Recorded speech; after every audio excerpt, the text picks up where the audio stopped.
Probably You not. guys, are you in Texas? I can't remember where I sent those prints again. Is it? No, we're in. No, He's in. Yeah. I'm in North Carolina, and he's in Atlanta, Georgia. Okay, so it's like far south, Yeah, no, so south it sounding makes sense places. because you sent it to Dallas, but it was Dallas, North Carolina, not Dallas, Texas. Oh, okay.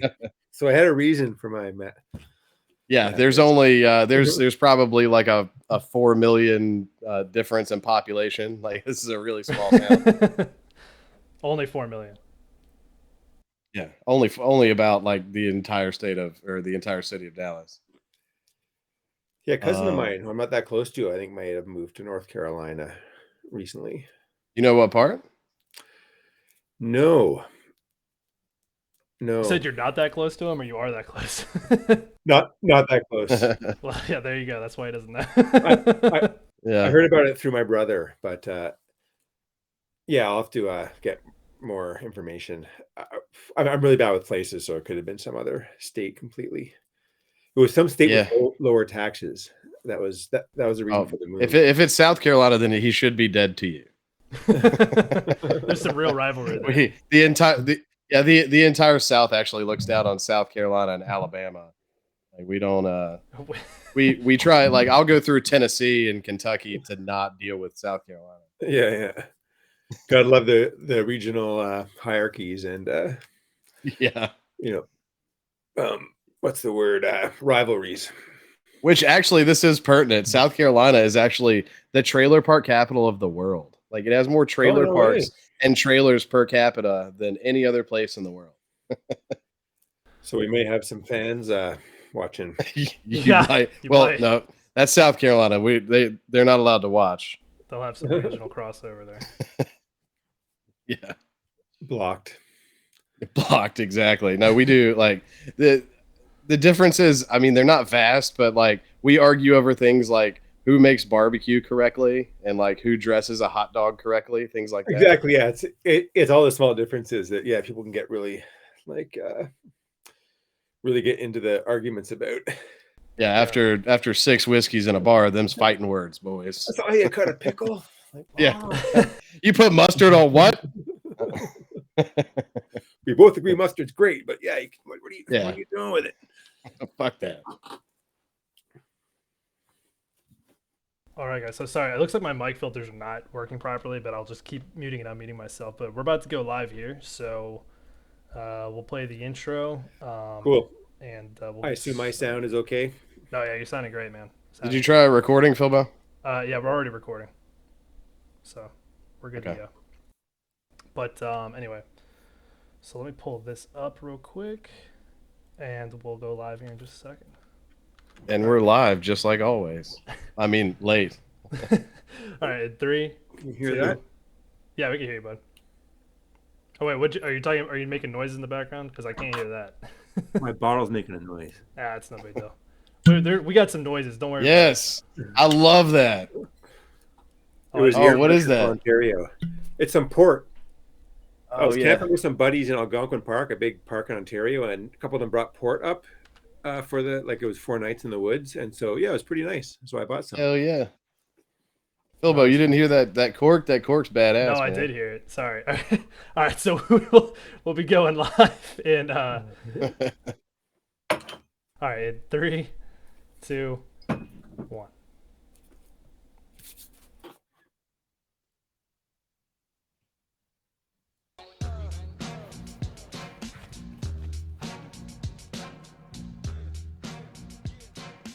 All right, welcome, everybody. We have a very, very special episode for you today. This is the Dicking Around podcast. You are now officially dicking around with Josh and Philbo. I am your co-host, Oh! Philbo. And I'm Josh, your main host, your comedic relief. And as you may notice, we do have a special guest on the cast today, Mr. Jacob Rolfe, aka Jacob Collins. What's up, man? Yo, what's up, guys? What's up, Twitch? All the dicks out there. I love that. Hell yeah. We got a super special episode, obviously. We don't get people we don't get famous people around these parts very often. So we're gonna take advantage of it. we're going to be dicking around for a while here. Let's see, Philbo, we're going to do drinks first, right? We always do drinks first, Josh. You know how to get it. We always do drinks first. All right, so today I know you guys normally you're used to me doing my tequila, so today I'll actually be doing something special for Jacob's appearance, and we're gonna take a trip above the border to the Great White North, and we're gonna be doing a little Crown Royale. Oh, wow, you got the crown. We got the crown, and so we're gonna take a little trip up to Toronto, Ontario for this week, and my vehicle of choice this week is going to be pretty much the same as per usual. We're going to go over rocks, and we're going to mix it. We need a little energy today. It's been a short start to the weekend, but we're going to mix Canadian with American and go full America with a little full throttle, and we're going to spice it up, and we're also going to, as per usual, mix at least half liquor. We're going to go half Crown in this bad boy. And if you're not going at least half Crown, if you're following us out there, then you're looking for a different podcast. You're looking around with pussying around with fart and dildo, because that's not how we roll. I think that's the way it's supposed to be done. Absolutely. And so I like it. Today we're actually going to we're going to do what we always do. I'll be trading shots for subscribers. You guys hit that subscribe button, and I will be taking a shot with you. But I believe our friend Jacob over here is actually going to be cheersing with us. He brought something. You want to show that again, Jacob? What'd you bring with you? I just rolled up a joint here before we went live. I just got back from a trip to Ontario, and I had some mail with 4 types of weed. I don't know which one I rolled, but they're all pretty good looking squished buds here. So yeah, cheers. I'm ready for the cheers. He's like, can we fucking go, please? I've also got some port. I'm covering all both of the like best types of drugs here. So I got port too, some liquor. He's not fucking around, kids. He's dicking around. So look, dicks and dickettes out there, boys and girls, everybody raise your glass. Everybody light your J's up. Do your dabs, whatever. Look, here's to another great episode. Thanks for coming on, Jacob. Hey, man. Great to be here. Thanks for having me, boys. Yeah, eat your edibles. There you go. I don't think I've ever heard. That's a great, like, educational, promo there. Like, eat your edibles, kids. And cheers. We got a cheers from Secret Squirrel and from Ethan. Wouldn't be a show without you guys. Appreciate you guys stopping by. Hell yeah, I'll drink again for you. Oh, hell yeah. Yeah, cheers, mysterious internet folks. So yeah. I got a quick question before we actually get started, Jacob. Would you ever do anything if they didn't let you smoke weed doing it? Just an honest question. Yeah, but it probably only lasts about 24 hours for a day. If there was enough compensation in other ways. But yeah, no, I definitely tend to do things while high on weed. I mean, that's the way to live life, man. And we got somebody joining you too, because we got Ethan's dad. He said he ate an edible on the job for us, so we're not going to dox him. All right. Hell yeah. But I like the commitment. Start your engines. I'm gonna smoke cigarette number 1 out of 45. So I'm with you in spirit. Yeah, there's a number of parallels between Jacob Collins and Jacob Rolfe, and smoking a lot of dope is one of them. I like it, man. Well, at least you say true to the character a little bit. So yeah, let's get into it a little bit. I definitely, like I said, I'm gonna fanboy out a little bit because I'm a huge fan. I do have a couple questions. We're not gonna beat you down over TPB too bad, but as far as I did want to ask you about your role. Through seasons 1 through 6, you were the odd job guy. You seemed to pop up at the gas station, the convenience store. You were a pizza delivery guy. It was the running gag to where they would just show up and somehow get you fired or fuck you around. But as you went into that expanded role in season 7, and as Michael Jackson, who played Trevor, and Corey Bowles, who played Corey, as they left the show, what was your relationship with them through those first 6 seasons? And, how did it change once you expanded your role and basically took over for them? my relationship with Corey and Trevor, or Michael and Corey, or the show in general. No, like outside of the show. Like with Mike Jackson and Corey. Yeah. Specifically, like in the first 6 seasons, I was always only ever on set for a day or two. And so it was such limited exposure. So I'd sort of be around. I'd like get to chat with folks who were around. And I always talked with Corey and Mike. They were like, friendly and, help make me feel like at ease on set, sort of being a fish out of water. But I didn't know them or wasn't friends off of set. And so, yeah, nothing changed that way when they left the show. They were just gone, and my part suddenly expanded. And then when Corey came back, the actor and the character, I got to know Corey better. Like we, obviously we're in tons of scenes together, and we'd be hanging out on set together, like off camera. Okay. I mean, I'm like I said, I'm a fanboy, and it's hard to compete with that. The Trevor Corey dynamic in the first 6 seasons. I mean, they're fucking hilarious. But when you took over, it was it seemed seamless. Like you, I don't know, you fit that role just as well, if not better. I guess when everything ended, you and Corey, you had this togetherness, just like Corey and Trevor. If you could write an ending for Jacob, like let's say season 12 ends. We're not going to talk about the animated stuff right now, but let's just say you can write an ending for Jacob and Corey. What would that be? Like, would you kill Ricky and take over as like the main guys? Would you? Yeah. Would you what direction would you take it? Yeah, that does seem suitable. Some kind of revenge on Ricky and Julian. Good Lord. Yeah, I don't think he was ready for these questions, Josh. Yeah, this is deep stuff, or next level stuff. I told you this is the kind of stuff that keeps me up at night. I'm like, God, what's really going through Jacob Collins' head? Yeah, another parallel between the two of us is not much sometimes. Yeah, good. Jacob Collins is a simple dude, and him and Corey get some pretty wacky ideas sometimes.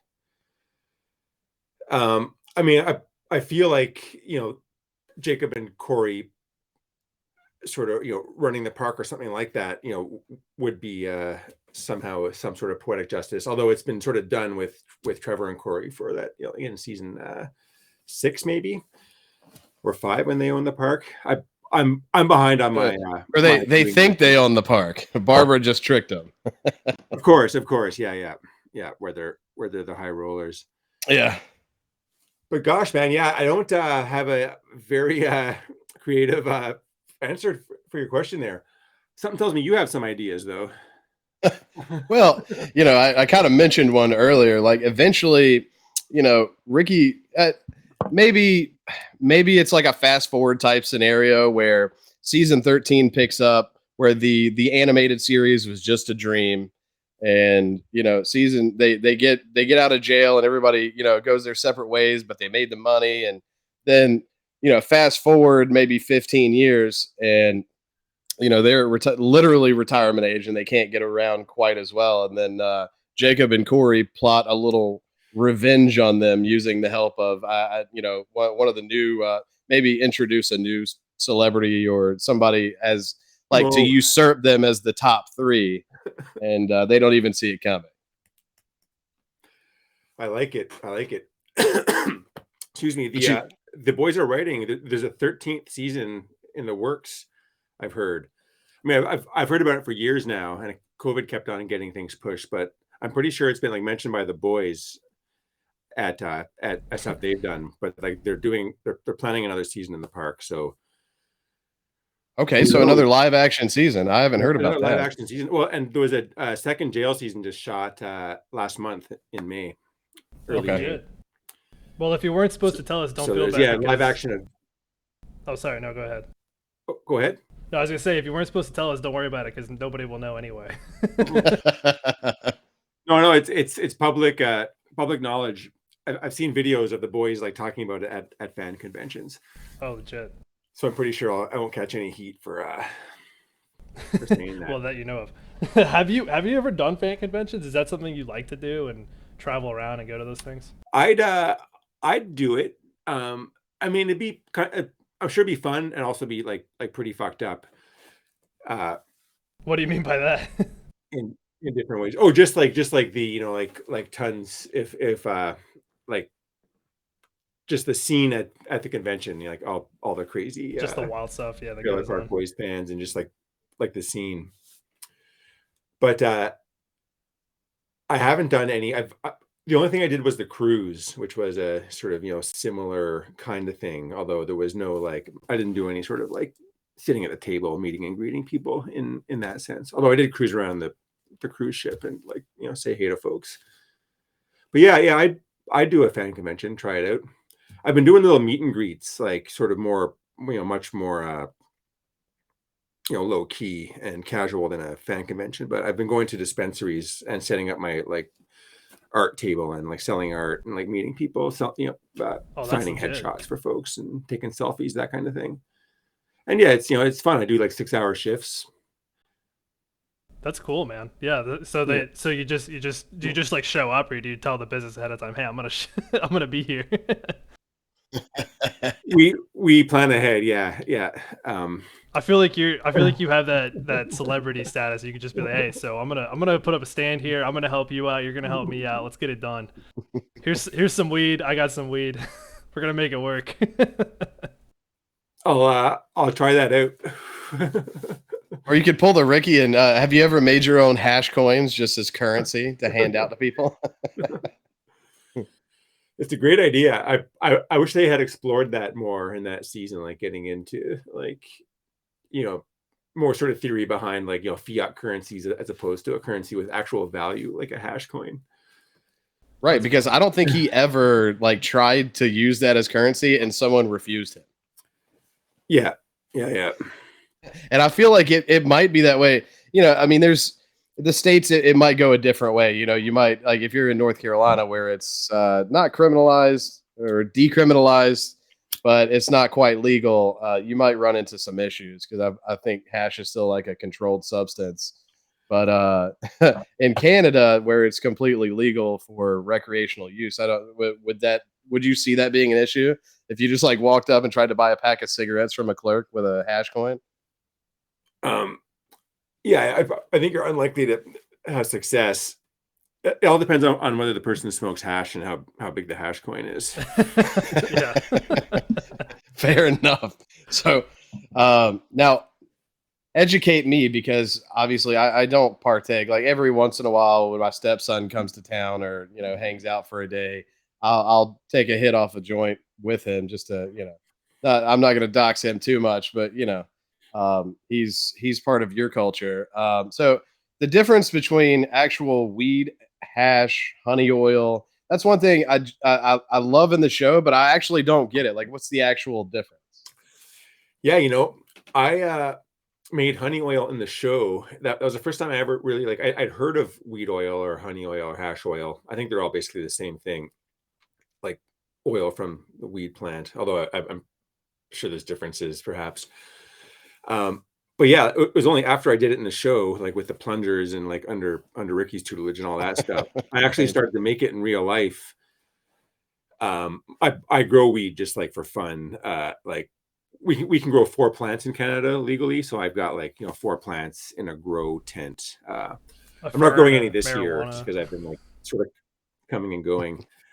Say again. I was saying you can grow a fern, you can grow a hash plant, you can grow another house plant, and you'll be good to go. Just 4 plants total. You got to use it carefully. Yeah. You want some basil in there too. Anyway, exactly. a little time. I grow it, but like I'm not very good at it, so it's not good enough to like smoke compared to like other buds that are around. But it is good enough to make weed oil out of. And so yeah, I've been making weed oil at home for the past few years with my homegrown I've got a pretty good stash built up now. That's legit, dude. But So- so to help explain, I don't know much about all the differences because there's all these things like shatter and wax and stuff, and that's like so you got weed, and weed's got little trichomes on it, like the crystals, as they're sometimes called, and that's where where I guess most of the THC is. And so a simple way, like what I'm doing and what we're doing on Trailer Park Boys, is this real sort of rough and ready way to remove the crystals from the plant and then concentrate it, basically. So you just soak the plant in a solvent, alcohol. There's other ones that people use too. And then you strain it and then let the alcohol evaporate. And what you're left with is this sludge. And it's like, mostly trichomes and also just other stuff from the plant, like, I don't know, chlorophyll and plant waxes and just like whatever else dissolves into the alcohol, and just tiny bits of plant matter, I guess. Right. And so that is sort of, and then hash, like, I don't know how hash is made. That, like, there's different ways, like there's bubble hash, dry sift hash, but that's sort of, again, like they remove the trichomes from the plant, like through a screen or whatever, and then squish it into hash. And so it's concentrated weed, basically. And then things like shatter or wax or other kinds of solvent, like oxygen or who knows, like butane, things people use to like force it over the weed, and then this, like, the crystals all melt down and come out the bottom of a tube or whatever your, like, machine is. There's all kinds of weird science in machines. I love that. Sounds like you have like an 8-year degree in botany and then like a 4-year degree in chemistry. That's way above my head. I've got this crazy little, like, yeah, well, just like, I guess I've got my one little machine that I use, and then I've just seen some YouTube videos. But yeah, there's just like you're concentrating the THC from the weed plant in different ways. Like, I've got a nice chunk of hash here. I'll show. Oh, where is that chunk of hash? Oh, it might be somewhere else.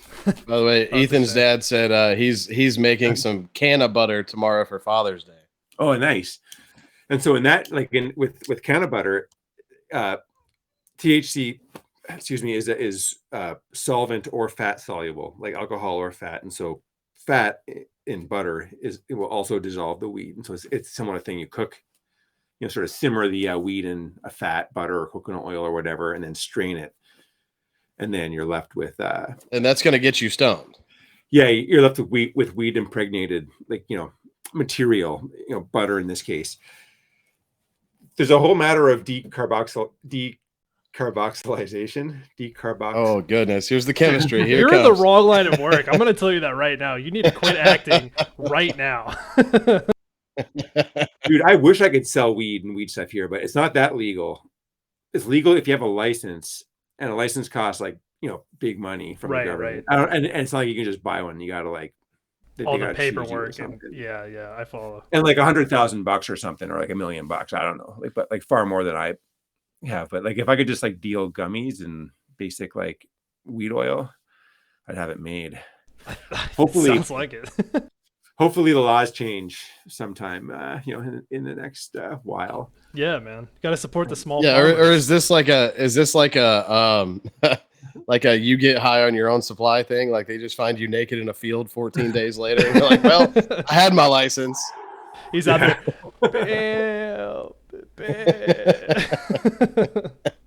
Yeah, it's nuts. I've got like probably an ounce of weed oil that I've like made over the years, and just I make it faster than I can eat it.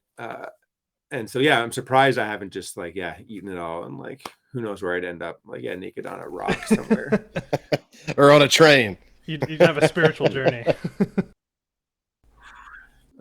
That's funny. I see an episode of how it's made in your future. They're gonna get you on there. There's people who know this far better than I do. I just have a simple little machine that was an improvement from like the super sort of like trailer park style, which was the like sort of shown in the episode where you just like do it in rice cookers, basically. I had a slightly fancier setup than that. But yeah, it's funny how life imitated art in that case. I was like, oh yeah, I did this on fucking Trailer Park Boys. Here I am making weed oil at home now. Yes. Yeah. By the way, are you drinking out of a little mustard glass right now? I am. I busted this out for the interview. Fuck yeah. Little prop. What's a little mustard glass? So his little mustard glass was from season 7 when they run into him at community college. Yeah, it's from the show where, so basically Julian always carries around, a rum and coke and a regular rocks glass. And then they show up and he's dressed like, he looks just like Julian with the mustache and everything, but he's got a tiny little mustard glass where he's just drinking soda pop out of it. Dude, that's fucking epic, man. I'll tell you, Josh is he's just gonna keep doing this the whole episode. He'll look at the spotting or wall and be like, I saw that spot. It's season 8, episode 10. That paneling reminds me of Marguerite's Yeah, you weren't gonna go for it, but Corey went for it. So we're gonna stick with TPB for a little bit longer. I do have a couple. Well, I've got like 1,000 questions, but we just don't have time for that. What were you saying, Phil? Fire away. Well, I was gonna say. You mentioned Marguerite's trailer. I've done a little bit of my homework. I've watched you in a couple of interviews prior to here, and I know you mentioned before that the episode where they go over to fix her plumbing was one of the hardest scenes to film. Or like they did it in, or sorry, not one of the hardest scenes to film. It was like one of the you said it was done in one shot, and it was like one of the funniest scenes you probably did the entire time. My first question to you would be, so if I can find it, because now I'm an idiot and I can't find my own damn question. Let's see. See, I'm a true fan. I don't need a list of questions. He made a list of questions. Sit here all day and night. I thought, you know what? I think I got rid of that question, so that's part of my problem. I was sitting here like, wait, I had a question about that. No, but I was gonna say, like, what was the hardest in all of the acting you've done in Trailer Park Boys and the movies, and some of the other smaller films you've been in? Like, what was the hardest scene you had to film? Like, whether it was something that was like the staging or the way the set was or the makeup or anything. Like, what was the most difficult scene you've had to film? I mean, for me, like, I'm totally not like an actor, so I can't do like emotional stuff or things like that very, well or competently. And so, I mean, they often write my stuff like, they I think sort of know my range, and write, relatively short, like chunks of lines. There's no, giant soliloquies coming from Jacob Collins. But what comes to mind is, in Don't Legalize It, when Phil Collins bars me from going on the road trip with the boys or something like that. I'm supposed to be drunk, and so like trying to act drunk, I found was just like super hard to do, and I think I totally did not pull it off properly. Like oh wow. Yeah, because Julian just got you kicked out of the military, right? Exactly, yeah. So I was grounded basically. So yeah, I stumble in. I'm supposed to be like, trying to drown my sorrows, I guess, and I have to like tell the guys I can't go on the trip, and so other shenanigans ensue. But yeah, that was one tough scene. But like acting really emotional, like sad or anything, like is pretty. I don't have those acting abilities. Like I'm pretty much just me pretending to be a dumber version of me, kind of thing. Right. You're basically a weed farmer who's got stuck in the acting career. I'm just saying, just on this stream alone, you've already said 9 words that Jacob Collins would never have ever heard or understood. Yeah. In the pre-show, it was funny because you were like, I was in India and I saw this bovine that I never heard of before. And I was like, I don't think I've heard anybody say bovine like since I was in school. Like, I don't think that word's escaped anybody's mouth. Like the difference in a guar and an actual bovine. I'm like, God damn, this guy's way smarter than us, Philbo. We gotta be careful. You remember the term guar? The guar is the biggest type of bovine, like the biggest bovine. I can't even say it now. The biggest bovine on Earth, and so this thing is huge. Everyone, look it up right now on YouTube. Like guar, Guar, India, and you'll see these like cows that look like they're fucking like the Hulk, basically, like giant shoulder muscles, just fucking super pumped. They're usually pretty docile. Like as long as you don't fuck with them, it seems like they just want to walk around and eat grass like a normal bovine, I Right. guess. Like Dwayne the Rock bovine. Yeah. Like a totally Fucking jacked guards. fucking buffalo. And then there's videos of them like wrecking shit up, like, you know, I guess people hassling them, and they'll just start like flipping motorbikes and like, you know, charging a bit, and just like, you know, the humans all scatter. Pretty entertaining stuff as long as you're not in their path. So when Right, you're like while you're hanging out at home, they're in the gym and they're working out trying to steal your girlfriend. They're fucking. Their girlfriends are also huge and scary, but not as scary as the I fucking love that. Well, actually, let me ask you that. So, when you're in India, I've never had the pleasure of going myself. Like, was there a lot of that wildlife interaction? Like, I know there's a few cities where there's like monkeys that like run rampant in the streets, and Oh yeah. there's like elephants, and so like, could you speak to that a little bit? Oh yeah. Yeah, not a lot of wildlife you come across in general, but yeah, monkeys are a huge exception. And like they're around, and in some places they're like total mischievous little fuckers that'll come. Like they know what a bag of groceries looks like, and like Oh there's yeah. good stuff in there. So they'll step up to you and try to get you to like drop your groceries, or they'll even grab at stuff and just try to like grab it and run, basically. I But love they know that. Nice. tourists, like tourists often freak out and like will just drop their stuff and be like, "Holy fuck, this monkey's like stepping to me." Is that where the term monkey stomping came from? You just you just got to Yeah. stomp them out. Meanwhile, the locals are just I made the beating mistake them a with couple the times. grocery bag. Big time. Yeah. Locals will hit the monkeys for sure. Like, or yeah, you know, threaten them. Often just like threatening to throw a rock is enough to get them to back off. But I made the mistake of, like more than once, of like waving food at a monkey, just for like this weird impulse, like, God. oh look, and then fucking like, yeah, seriously regretting it. Like, I was never injured, but it was close. Dude, I can only imagine. I know it's like offering a French fry to a seagull. You're gonna get swarmed in like a heartbeat. Yeah. Like, what was I thinking? Yeah, you pay the price immediately. Like I'm an animal person. I fucking love animals, but I'm terrified of monkeys. Like I won't get around. I like unless a monkey is behind bars or in a cage or something. And then even still, there's no way. Like I've seen the photos. I've seen like they'll just eat your face. They'll grab you. Like they may only weigh 40 pounds, but they're like ants. Like they're the strongest fucking things Oh, on the yeah. planet Earth. Like Yeah, all of a thankfully sudden they I'm have- in a full Nelson from a capuchin monkey. Yeah. Like And the other one's beating you in the stomach. Yeah, 100%. yeah. They travel in packs. Look out. Yeah, they got big old incisors too. Like they could, yeah. Thank God none of them's gone for my face. Dude, yeah, that's nasty. That's crazy. I just like drop the food. Drop the food and back away. Don't hurt me, man. So I say, look, fuck India and fuck Australia. Like there's just 1,000 ways to die is like everybody's just daily life. Like you just wake up and there's 1,000 ways to get killed. Oh, 100%. Between the snakes and the elephants and all the crazy shit, dude, oof, you're gonna get trampled or bitten or something. It's like walking into an open sidewalk tile. Getting hit by the traffic, like I don't understand how people drive that. Like I have a hard time wrapping my head around how people drive in New York City.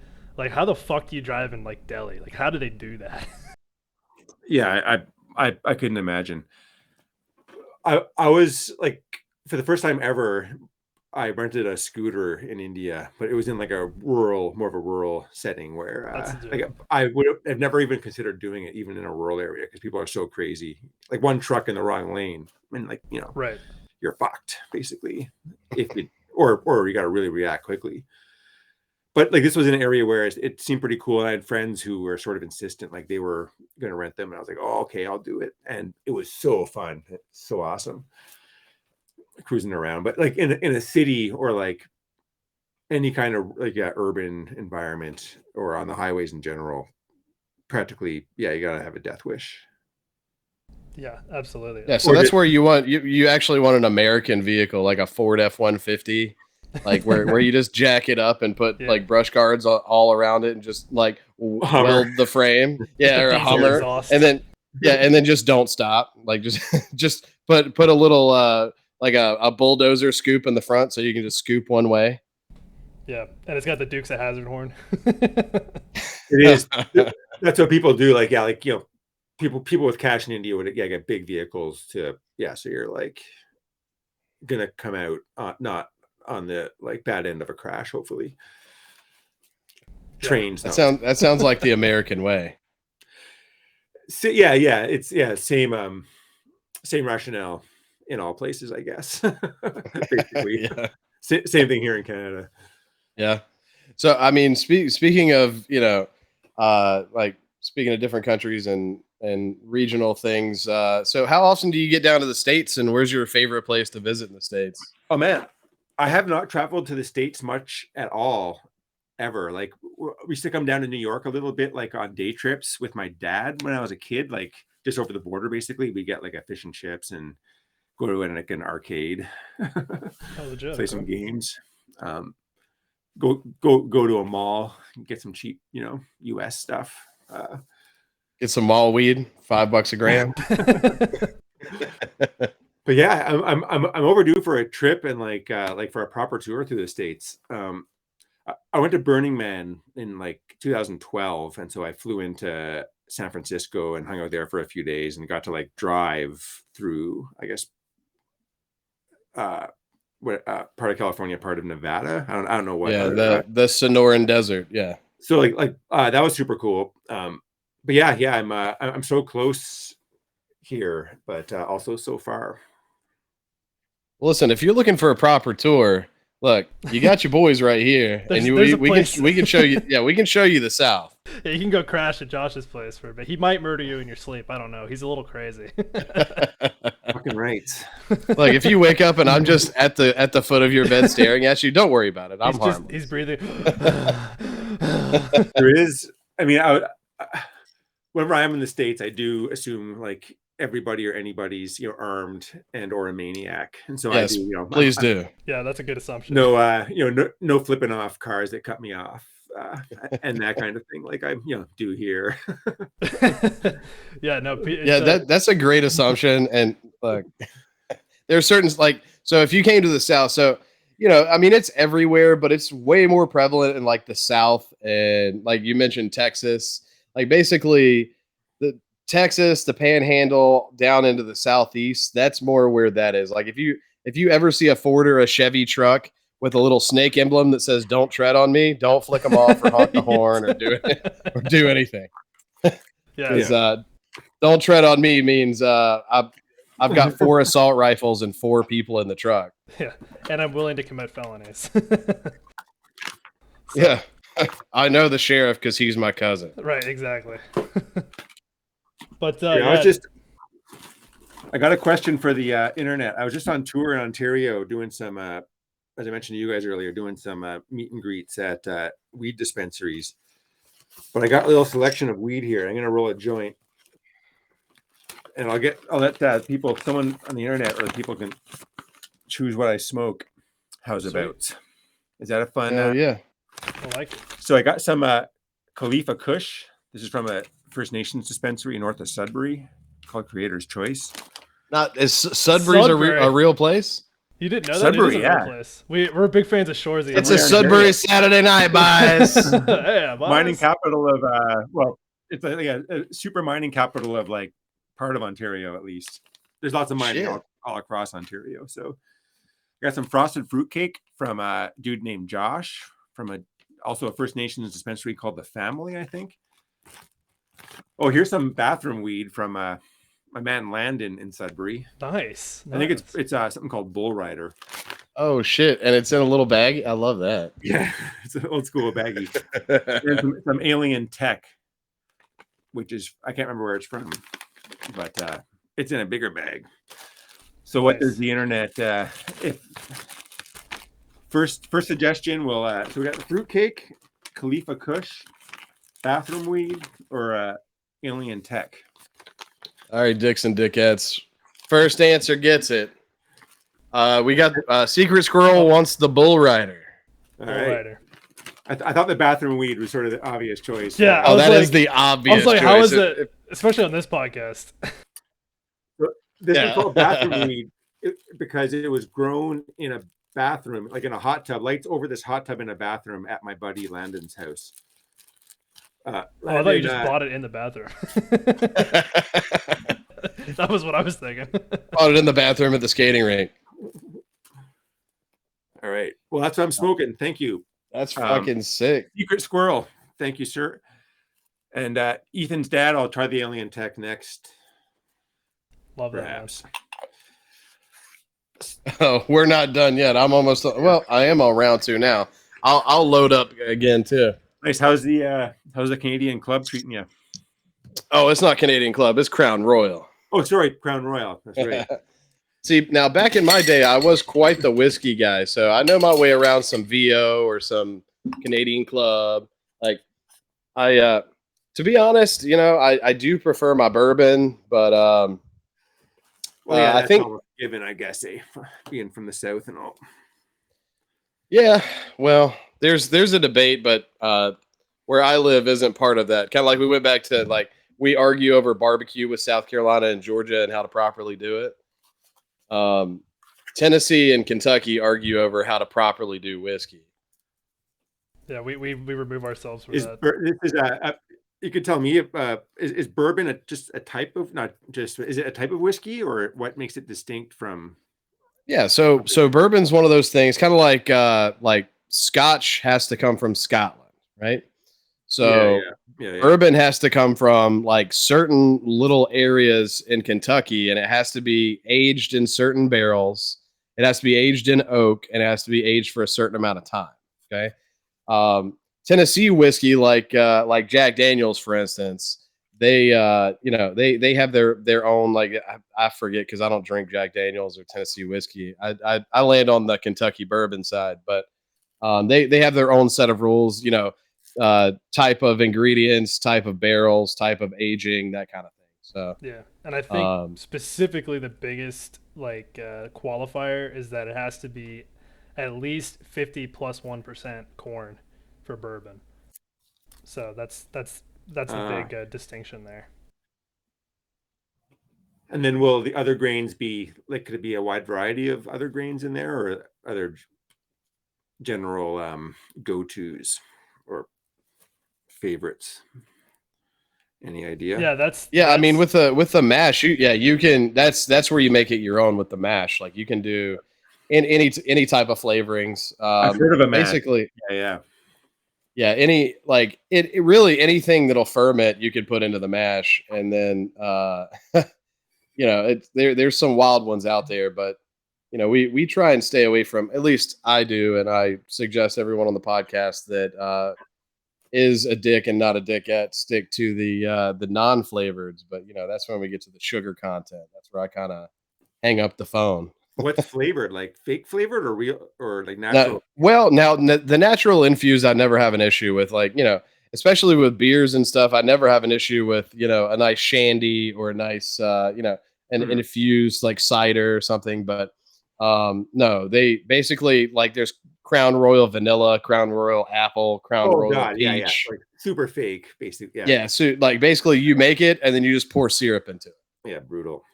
Yeah, fuck that. Can you put cannabis in your mash for bourbon? You probably could, not legally. You could. I mean, in North Carolina, not legally. They specialize in the moonshine heritage there. So, well, you can't make bourbon in North Carolina anyway. But it's also, I don't even think it's decriminalized in Kentucky. I think like literally you get caught with a quarter sack in your pocket and you go down for 30 days in Kentucky. 5 days hard labor. A quarter sack of weed? Oh yeah, they don't mess around, dude. Yeah, they don't. There's certain states that they still, like, that's the worst thing that you, like, between, like, if you get caught with a quarter sack and your girlfriend had an abortion, then you go to jail for life. I gotta make a map of what states to avoid. Is there a safe, like, path to do a road trip around that would? Yeah, well, I guess you could always go in and out. Well, in return for your prints, we'll send you we'll hand draw a map. It'll look like a kindergarten did it, but the state, the states that are all like gray, just don't go there. Yeah, exactly. I'm down for a trip to the States. I just designed a beer for a beer company in Savannah, or 3 beers, and so they're releasing them one at a time, like staggered. Only one's been released so far, I think. But once they've all been released, I want to you can't mail beer or alcohol from like across the border. It's a Right. major hassle. You need to have like a proper alcohol broker, blah blah blah. But they can mail it somewhere close to the border, or who knows? Maybe I should drive down to Savannah and pick some up myself. But at the very least, I want to drive up to Maine, which is not too far from here. I could do a little camping trip out of it and pick up a few 6-packs Hell yeah. that That's they send cool. me. Well, interestingly enough, that you mentioned Savannah. Both the other guys on the screen right now, we did our time in Savannah. Oh, nice. You're talking about it's a beautiful place, man. I was gonna say you're talking about Well, you Savannah, check Georgia, out right? Yeah. Okay. Maybe you've heard of Service Brewing, or check it out. Yes. Yep, absolutely. 100%. Yeah. I was gonna ask Yeah. what the company was. So yeah, that's really cool, man. Yeah. There's a lot of really cool, like, the thing about Georgia. Well, I've lived here my whole life, but within the last like 10-ish years, they just like legalized like all the microbrewery stuff. So there's all these smaller breweries that are very local. It's a really cool culture thing that I really appreciate. Even though we can't smoke weed or they shoot you in the streets or whatever, but you can at least get a good blend of local beer. So that's really cool. Yeah, no, one thing that you can do in Savannah that you can't do in most places. Now, a lot of places are trying to catch up now, but one thing that you can do is in historic downtown, which is basically the entire part of downtown, like right on the Savannah River, is you can carry alcohol openly on the streets. And so it really promotes the local brews and things like that. So you can literally they have like brew hops where you just go to all the different breweries and all the different little bars and like try different stuff, and you can just carry it one of the oldest cities in America, the oldest city in the South. You can just walk on the cobblestone streets and drink your beer. It's pretty cool. Yeah, it's nice. Sounds like Europe or something, or Montreal. It's a little bit Montreal. It's definitely not as clean as Montreal, but no, it's kind of like a lot of my family's from New Orleans, and I love New Orleans. It's actually a little bit like New Orleans because it's kind of in a swamp. It's got a little bit of the same style of architecture, so except it's nowhere near as big or as wild as New Orleans. And we're planning on going to Mardi Gras there, so I would definitely recommend, if you want some of the best food you've ever eaten in your life, you need to add that to the list for your next state's visit. Savannah or New Orleans? Well, I guess Savannah too. You should definitely go and visit there. Yep. Right. But also New Orleans. I'm going to recommend that because some of the local cuisine. I've heard there, many good things about New Orleans. Oh yeah, absolutely. It's a blast, dude. It's a party on every block. And I think what he's angling towards is we take an annual cabin trip, and we're planning our annual trip next year for. Yeah, Mardi you want to Gras. come with us? Maybe you could. Maybe you could fly in and party with us one night. Yeah. Sweet, man. No, I definitely wasn't insinuating that. No, but I like to spread the culture around because it's a great little town.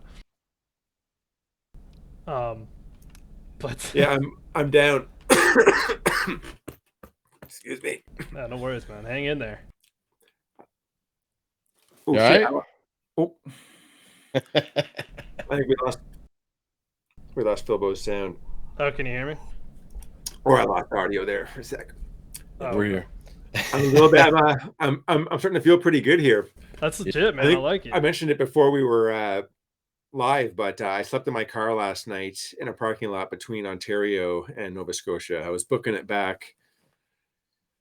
I grew up in Ontario. I still have family there, and I was there for 5 weeks, kind of camping, hanging out, visiting friends, and doing some work stuff. And just did the long mission back. So it's usually me like sort of gunning it for 12 hours one day, stop, crash in a parking lot for 4, 5, 6 hours, and then the rest of the journey was accomplished today. But I'm a little bit extra frazzled as a result. Hey man, I like that you're settling in though. This is where we start to flourish. No, see, this is where we go because I'm on round 2. By the way, cheers again, everybody. I know he's already halfway through his second joint. Cheers, everybody. Cheers. This is where we start to get frazzled, and Philbo just sits back and judges us. Yep, with my big old. By the way, there's another with his judging 5 head. He's sitting back with a shimmer coming off of it. Oh, don't feel subconscious now, buddy. No, I was proving the 5-head part. No, so we forgot to tell you a little bit about the stream. We actually do this thing called the Chop Shop where we're big Atlanta Braves fans, and they do the tomahawk chop. But anytime any of us fuck up on the live stream, we chop each other. Like if we say something dumb, if we say something that doesn't make sense, if we ask a stupid question, if we lose our mark or anything, we give somebody a chop. So feel free to chop us at any point, and we'll write it down and we'll collect it at the end. Oh yeah, and then 100%. you'll have retribution time or time to beg for forgiveness or whatever you need. But we're not in the habit of chopping our guests, but I'm not saying it's not going to happen. Yeah. Well, I'll watch out for the chops.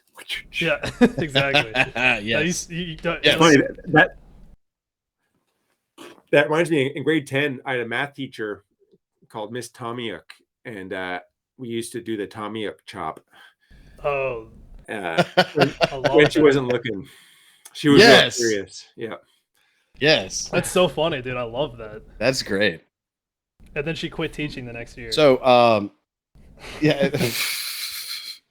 I hope she's doing okay. Hey, Miss Tomiuk. She's not watching. Don't worry. She's like, I knew that kid would never amount to anything.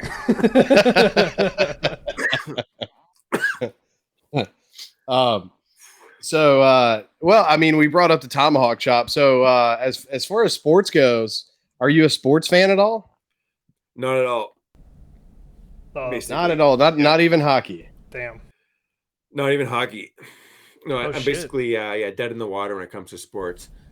Like during playoffs, I can I'll watch some games maybe when stakes are higher. It's a bit more like if there's sort of a local-ish or interesting game going on. But Well,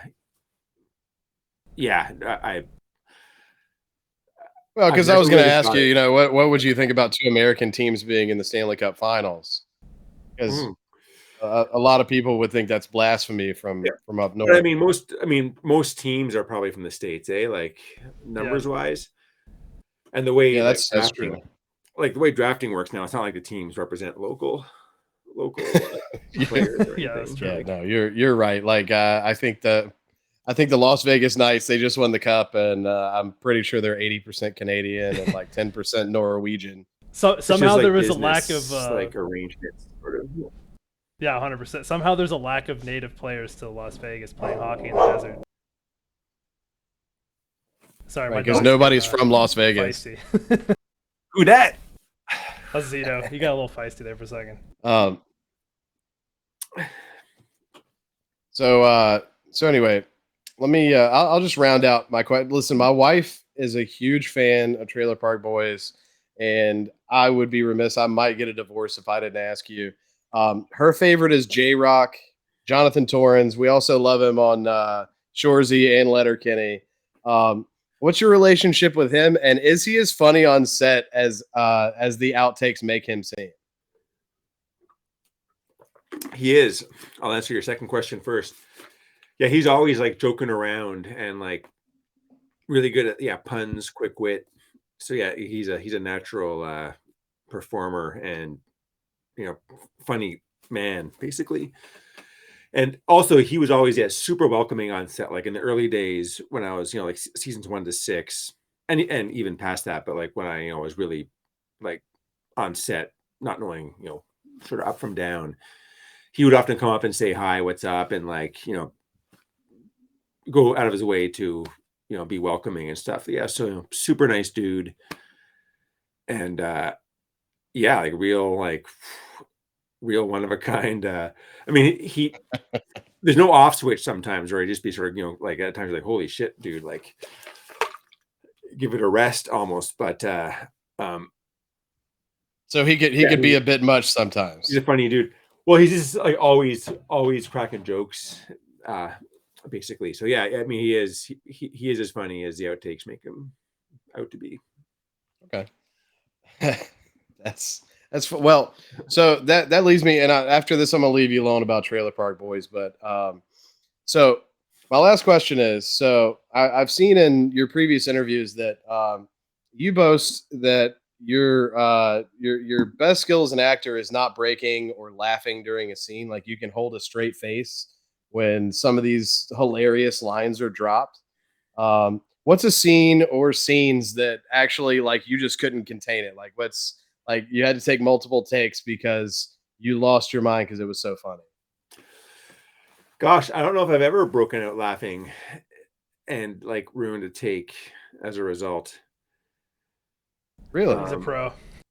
I mean, that might be a bold claim, but yeah, I'm usually just scared enough that like I don't break out laughing, even if I'm called some new funny insult or like you know I yeah, mean, yeah, dude. it's as if I'm Oh a pro, yeah. but it's just it's like sort of I'm sort of mortified or stunned enough that I don't just like, don't break out laughing somehow. So yeah, that is my special ability, I think. Because that's insane, man. Like there's some lines I know they're coming because I've seen it. I don't know how many times. I can count it on my fingers and toes and run out. But like there's some scenes where it just gets me, and like I watched it earlier today. The scene where once again you're dressed up like Julian and Corey's dressed up like Ricky, and you're taking the water out like to sell it, acting like it's honey oil, and when the cop asks Corey, "Do you have license and registration to drive this piece of shit?" and he just turns around and says, "Do you have license and registration to suck this dick?" like, like, there's no way I could. You would have to remove me from the camera. Like, you would have to remove me from that because I would be on the fucking gravel, like dying. Like, there's no way I could handle myself around.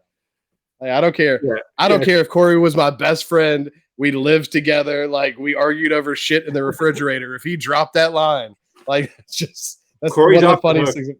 Yeah. Corey's always throwing out new shit, and he'll like throw out new shit in a take that's like like that we didn't talk about or didn't rehearse. And so yeah, it's yeah. So like that I'm sure was maybe just like the first time out of nowhere when he did that. And yeah, assuming I didn't laugh, then yeah, my Yeah, no, you're stone cold if you didn't laugh at true that to because form. that's 'cause that's one of the funniest things I've ever seen in my life. Literally, like you're dressed as Julian, but he's dressed as Ricky, and it's almost like he's like living like Ricky's vicariously in him, and so because he thinks that's what Ricky would say, right? That's when yeah. That's when we're decoys, right? For the Yes, for the cops. yeah. Or for And then 2 scenes later, he's like, "You're not gonna shoot us. You already shot somebody. We're out here. Look at all the witnesses." And then he gets shot in the leg immediately. Like that shit. Look, a lot of people shit on the newer seasons. I'm not one of them. The newer seasons were fucking gold for me, and I think putting you and Corey like in the forefront really helped push that forward. I wasn't a big fan though of like switching some of the bad guys up. Like I never got behind the Tommy Bean thing. Do you know him personally, or like what's his story? Tommy Bean. No, just I met him on set and sort of spoke with him for the first time just last month. Actually, I think Dave is his name. Okay. That's it. That's the guy with the slingshot. Yeah, with the slingshot. Yeah. I like that guy. He's so intense. He is intense, but he's got a slingshot. It doesn't fit. He's so chill in real life, but also it just looks like a total like sort of 80s coke dealer, like naturally. He's such, I mean, like so many good actors, it's so interesting when you meet like the chill character, off camera, and when it's a totally different character on camera. I mean, his is a bit over the top. His character, like, pretty intense, but. I thought you were gonna say like so many good. He's 80s actors. intense. I just. I thought you were gonna say like so many good actors. He looks like an '80s coke dealer. Yeah, no. He was very respectful. He was only doing blow in the bathroom. Right, exactly. He would go back to his own trailer before he actually did the blow. He kept it professional. But no, that season. Which season was that? That season is The motel. Yeah, with the motel. That's season 9.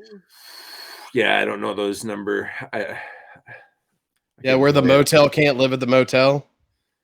Yeah, yeah. I just drove by that strip today. The motel's been knocked down, and it's but like the highway, which was in the background in some scenes, like by Piss Jog Alley, is Yeah. part of the Trans Canada basically. So you got to cruise through there to get anywhere like around Nova Scotia. Wait, so how often do you just drive by locations where you filmed then? That's pretty crazy. Well, since we filmed in Truro, Truro's the hub of Nova Scotia.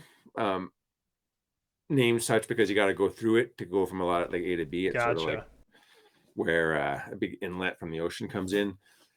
And so, yeah, we filmed seasons 8 through 12 in Bible Hill, which is like part of Truro. And so, yeah, going through, I always think of it. I thought of popping by the park today, but didn't do so. I drove by a couple of years ago and sort of had a look at the compound where we used to film. That's It was pretty still cool. recognizable. That's crazy that it's so Yeah, close to where you live now too. Yeah. yeah, it's like a So maybe 2-hour drive from like where I live, like in this part of Nova Scotia to that part. You're right, Josh. so they didn't like so filming the Netflix seasons like after including season 8 and beyond. So that was just they didn't own the trailer park anymore. They let it go after season 7 since there was such a That's right. hiatus. Yeah, season 7, like 4 to 7 or 5 to 7 was a set that they built. Like they brought in a bunch of old trailers. They had some that were like not too fucked up to actually film in. Most of them Right. were too fucked up to film in. And then yeah, that got like removed after season 7. And then they started filming in a real trailer park again in season 8. So when they did it, when Ricky was the trailer park supervisor and he made that little like walled off area with with all his shit, that was like that was an owned trailer park that they built on. I'm pretty sure that would have been their private trailer park. Yeah, Okay. I don't know. I mean, they could have made a little set in the side of an actual trailer park, but the like the residents, I I think often like there's some excitement early in the when Trailer Park Boys comes to town, but then after like a year or 5 of them telling you, oh stop, be quiet, do this and that, like Yeah. some patience wears thin. Yeah. Get the fuck out. We're over it. We're calling in the heavies. It's time to go. We're trying to make honey oil over here, please.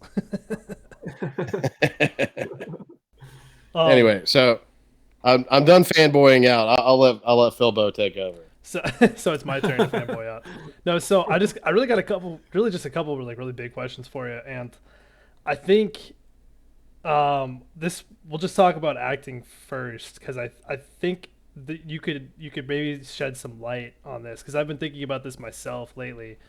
So with how influential the show has been both in America and I think you talked about in the past too, like you hit it off really well internationally.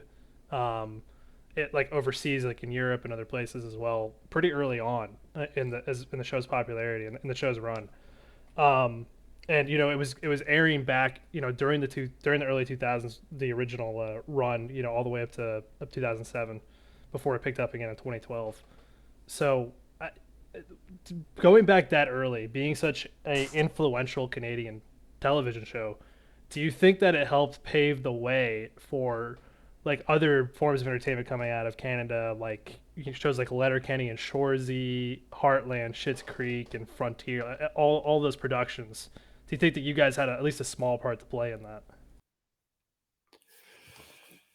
Yeah, I mean, I don't know too much about it, but like there is a tradition of like, Canadian sort of sitcoms and off the wall type stuff, like, Bob and Doug McKenzie, for example. But I mean, I think Trailer Park Boys was groundbreaking in like a number of ways. It was early on in the sort of mockumentary style of filming stuff. And then all like the swearing and like the dope and booze content was, definitely pushing the envelope. Right, especially like in that early And 2000s era. yeah, well, yeah. Back in those days, specifically. And so yeah, like I don't know how much, I feel sort of Letterkenny some sort of parallels, but like yeah, I don't know. I'm not too familiar with a lot of the other shows you mentioned, like Schitt's Creek and stuff. So yeah, like I don't know how Trailer Park Boys esque they are. Well, they wouldn't be directly related. I'm just more so Yeah, curious. Like, there just seems to have been what I'm going to call a Canadian wave, of entertainment, yeah, like a Canadian invasion almost, if you will. Like that's been going on in yeah, American media with these breakout shows. So I think you guys. I mean, you guys were yeah, pretty yeah. much the first one. Yeah, maybe it gave sort of some credibility to like a yeah modern era of Canadian sitcoms. I'm really not like too in tune with like what's going on in sort of media and Right. stuff. So I'm like I yeah I can't like shed sort of don't, don't have too many insights in that area. Well, the one Canadian show has been popular in the U.S. for a long, long time. It's one of those like kids soap operas. What's it called? Oh, Um, Degrassi. Degrassi. Oh, Yeah, yeah, Degrassi. That's right. Yeah. Yeah, Degrassi Junior High was fucking huge yeah. Yeah. when I was in junior high. It was called Degrassi Junior High, so it was like perfect timing for me. So helped teach me about like drugs and teen pregnancy and all the things. Parents getting divorced. Do you think Yeah, that it was influenced? basically like America's Dawson's Creek. Yeah. Like it taught you about like the danger of doing drugs, Yeah, like who to go out with, who not to go out with, like the kid so wearing the camp. scary black clothes in the back. Don't talk to him because he's bad news. I was Like, just thinking about some of it's funny that show. Like, I hadn't thought about it in ages, but I was just thinking about that when I was driving yesterday. Some of the characters, like there's Wheels and Spike. I think it's because my brother's got these yeah, bad. Wheels. That was the handicap kid, right? It- No, yeah, no, they just Wheels. called him Wheels. I don't think so. I think Wheels was a different dude. I think it's because he had a car. They might have called him Wheels, but he got Was it? Spike pregnant. There was Now, some see, other. there's a generational gap here though, because you know they've made Degrassi for like 40 years, right? Like Yeah, it's It's I'm like talking Days of about Our the Lives. original Degrassi Junior High. So I don't know about any like new generation stuff at all.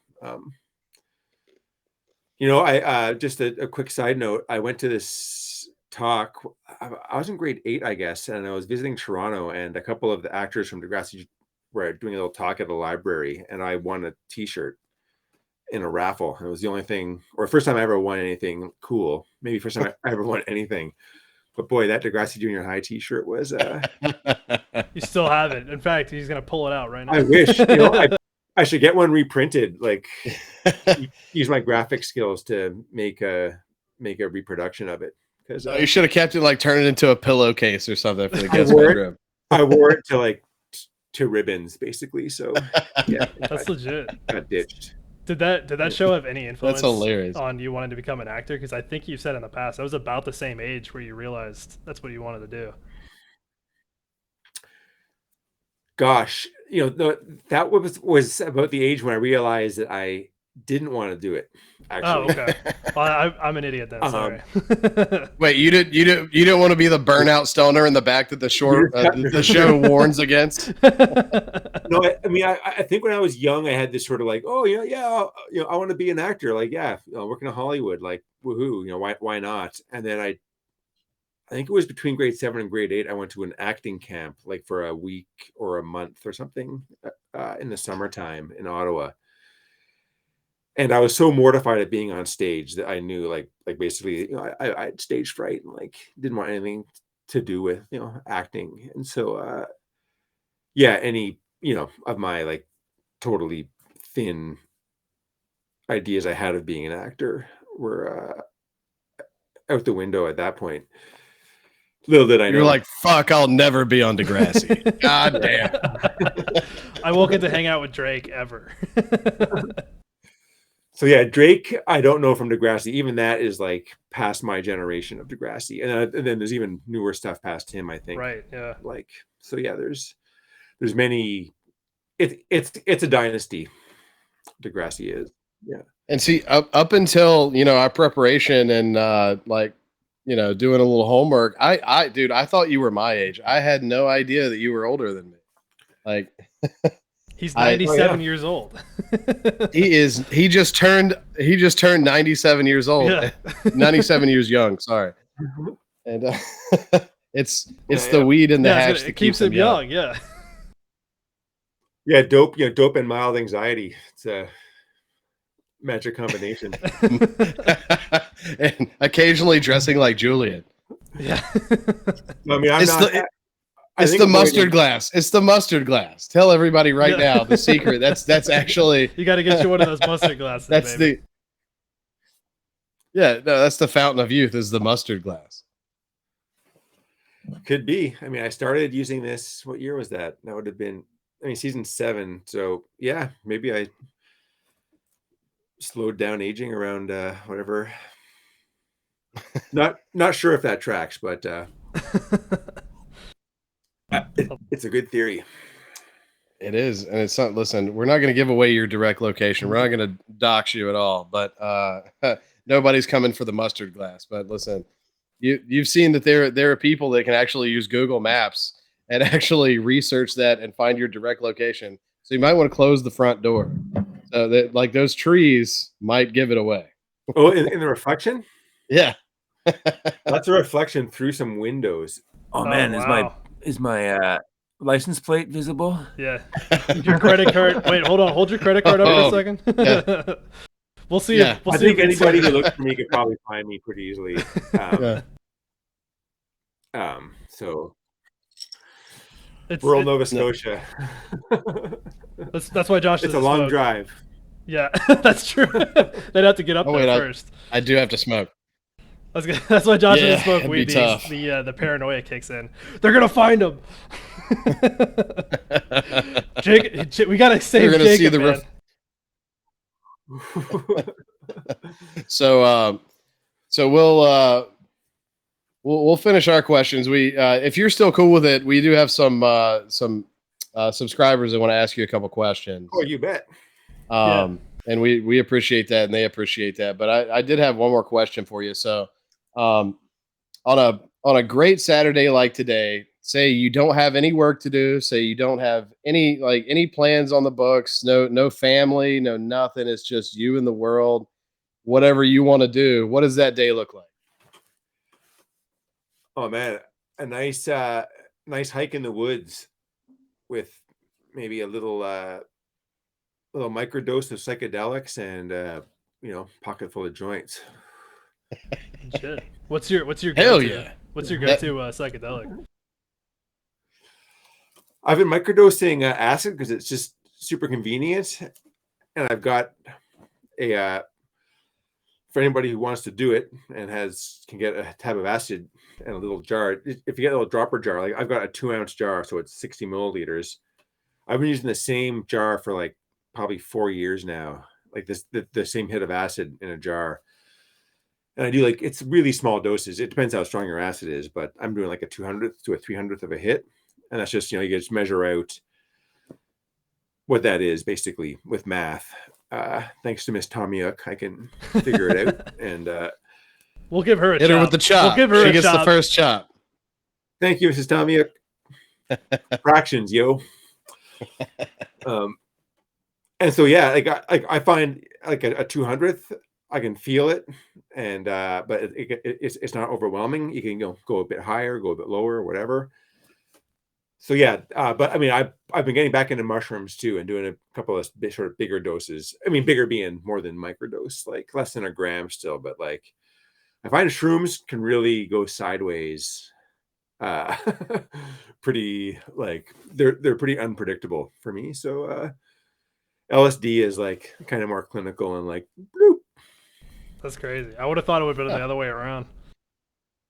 So now basically just to preface, so when we went to the cabin, we went up into the Appalachian Mountains where, you think these things live. And I did everything except for construct a sign and stand on the side of the road to try and score some shroomies, because I love doing shroomies. Like I don't smoke weed, and I really don't do anything else, but shroomies are my thing. And these guys had never done them before, and I was trying I was trying to tell them like, as long as now correct me if I'm wrong. Now you said you've gone sideways on them, but my argument towards it is anytime I've only had like 2 bad trips, but anytime you're on them, it almost predicates on the type of mood and the type of objective that you're trying to get to. So, like if you're in a bad mood, if you're down, if you're anxious, it's going to be a bad trip. But if you're looking to party and have a good time, all it's going to do is like just put the pedal to the metal and help have a really good time and dick around. Yeah, definitely. Like set and setting are important.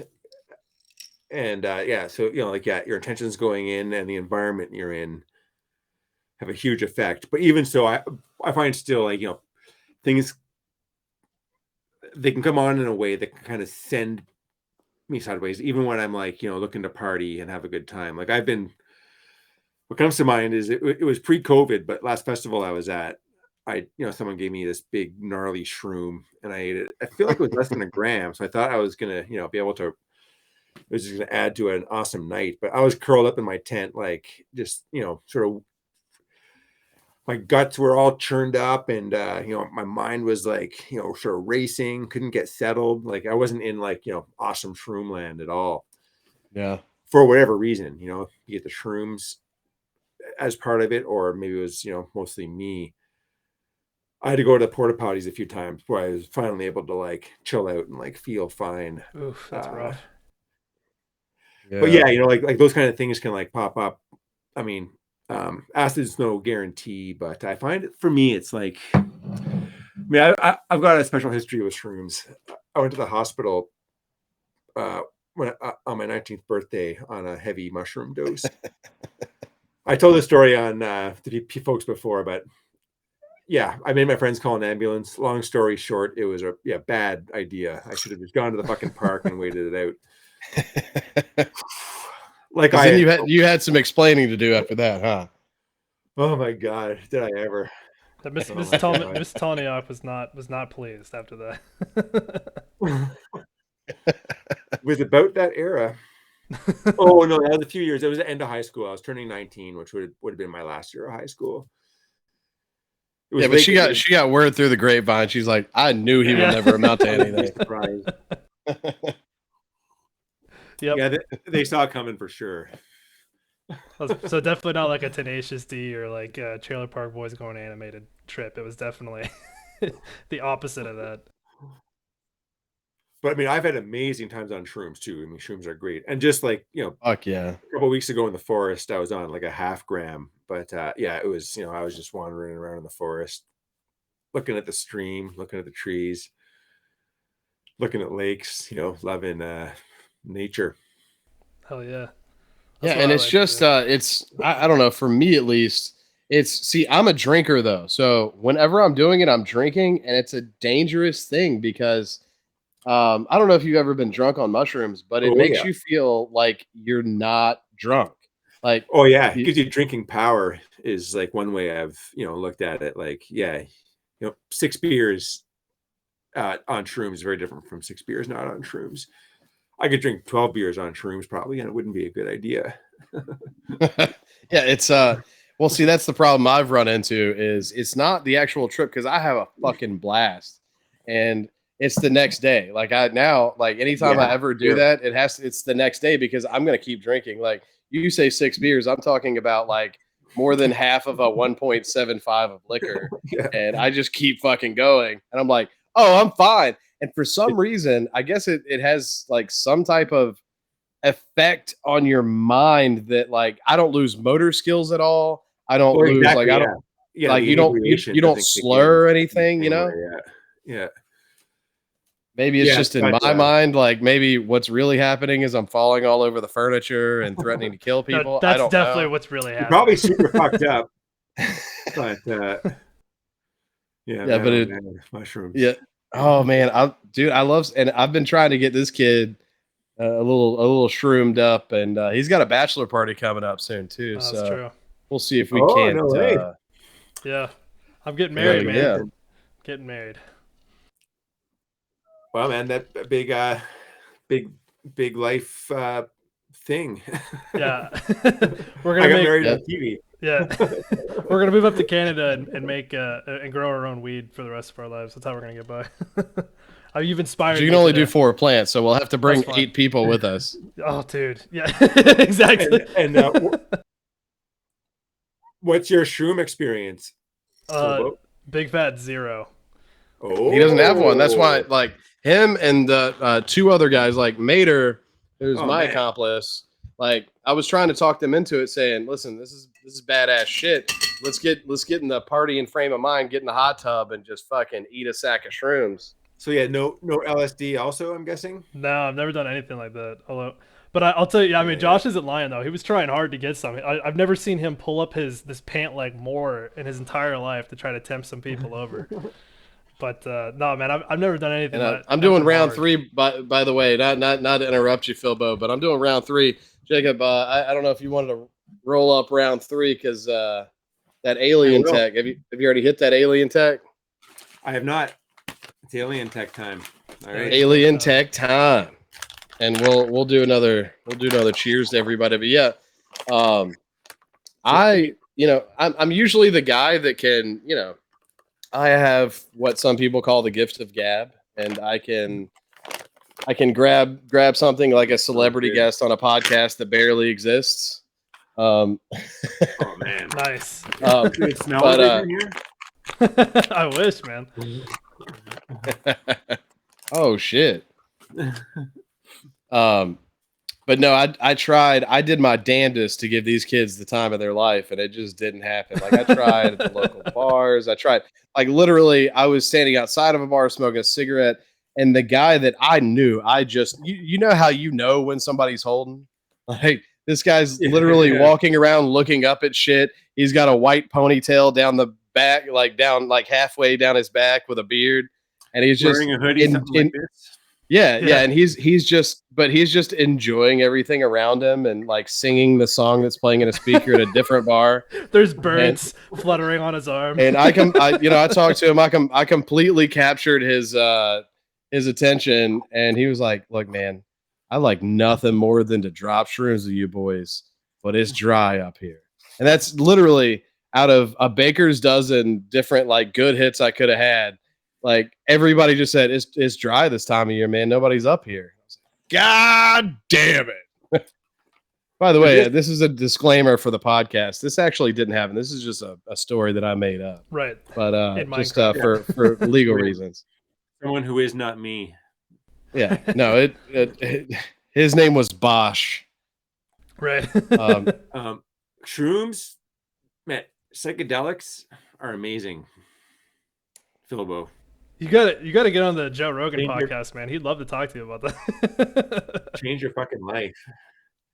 Yeah, they might change your life, but they'll change your idea of what like actually going out and partying is. Yeah. I mean, they can help you party big time and have a super, like the best party night you ever had. But beyond that, I mean, you can like it'll change your view on existence, the very nature of existence. I mean, it sounds good to me. He's not lying. He's not lying. Yeah. He's not lying, because I told you the first time I ever did it was at my bachelor party, and one of my groomsmen, I watched him actually transcend in a hot tub. Like, he turned into a higher being. He started glowing. You're like, wait, turn the hot tub. By the way, let me throw this disclaimer out there. This was at my bachelor party, and we were dosed unbeknownst. Like, it was somebody dosed you?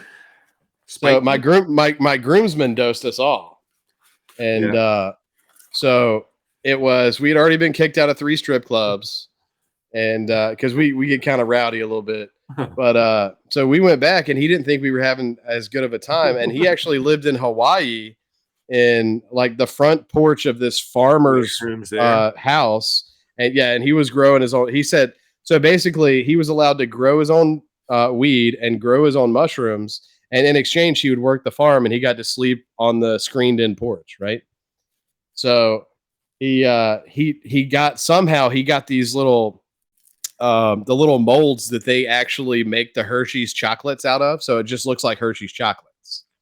So he just put like straight shroomies in the chocolates, added a bunch of sugar, melted the chocolate down, and put them in that mold, and then actually put them back in the wrapper so he could travel with them and nobody would think anything else. And so he brought those, and he was like, "Listen, guys, I know you guys are hungry. We're gonna go get some Taco Bell here in a minute. Here, eat these." And he handed us each a bar of the fucking shroom Hershey's. Wow. And we were so drunk that we didn't even know. And then, 30 minutes later, blast off. Like my best man, my best man got stuck in the bed mud. I don't know if you've ever been stuck in bed mud, but he wasn't ready for it, so he decided to go to bed. He wasn't feeling good, and then literally just drowned in the covers. Like he couldn't get out of the bed. Man, oh man, that's chocolate really does mask the flavor of mushrooms effectively, so it's not surprising. No fault of yourselves that you didn't notice it. Dude, you But, gotta, I feel like the whole world should be dosed, but at the same time, dosing people without telling them is a pretty ballsy move. I think It could go so bad. I think I want to Well, say I only had 3 groomsmen, so I can be doxing them right now. But you know who you are, and he's still one of my best friends. I fucking love that guy, man. He's a wild spirit, just like you, Jacob. He actually lives. Well, I'm not going to dox him further, but he's a wild spirit, just like you. He enjoys nature, and he enjoys the finer the finer hallucinogens of life. It's good, man. You got to. So yeah, just to not wrap it up per se, but definitely I recommend doing at least a small dose of some mushrooms, Philbo, like on your bachelor party or something like that. But then like do a proper dose at some point as well to have a proper transcendental experience. all right. Yeah, I mean, the railroad drug tests. So for legal reasons, I'm just gonna say I appreciate your advice. They don't test for psilocybin. They probably don't, but Surely. No, they really don't. but for legal I think that's reasons, one of I'm those gonna say I things that appreciate your advice. it's not like I'm not acid. gonna Like say anything else. the Yeah, psilocybin real doesn't reasons, actually yeah. like stay in your spine like acid does, right? You definitely don't want to be like maybe working the train like switches. No, I don't work in the mushrooms. yard. I don't have that. Yeah, with a prop. Yeah. I don't have that problem. No, I sit behind a desk and get So like yelled the at. cars with a wheat might end up in the wrong place. Oh yeah. Oh, it's a pain, dude.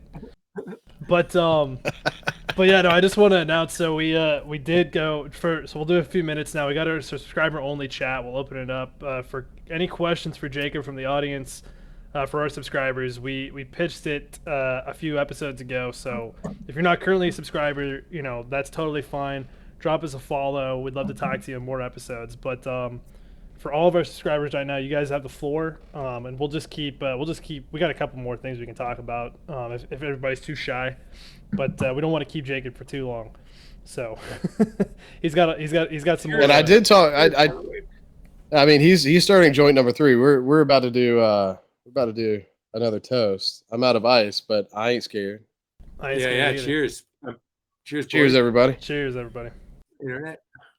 Cheers, boys. So I'll start off. I'll break the ice. An hour and a half in. So, but I just had a funny question that popped in my head when I was typing them out today, and you've done a lot of crazy stuff in the show. A lot of your coworkers have done a lot of crazy stuff in the show. But what would a job look like that you wouldn't take? Like somebody came up to you with some role, like, hey, you'd be perfect for this show. You'd be perfect for this film. Here's a shit ton of money, like just a ridiculous amount of money that you couldn't say no to. But then it would be like, we need you to whip it out and just slap hookers in the face with your dick or something. Like, where would you draw the line?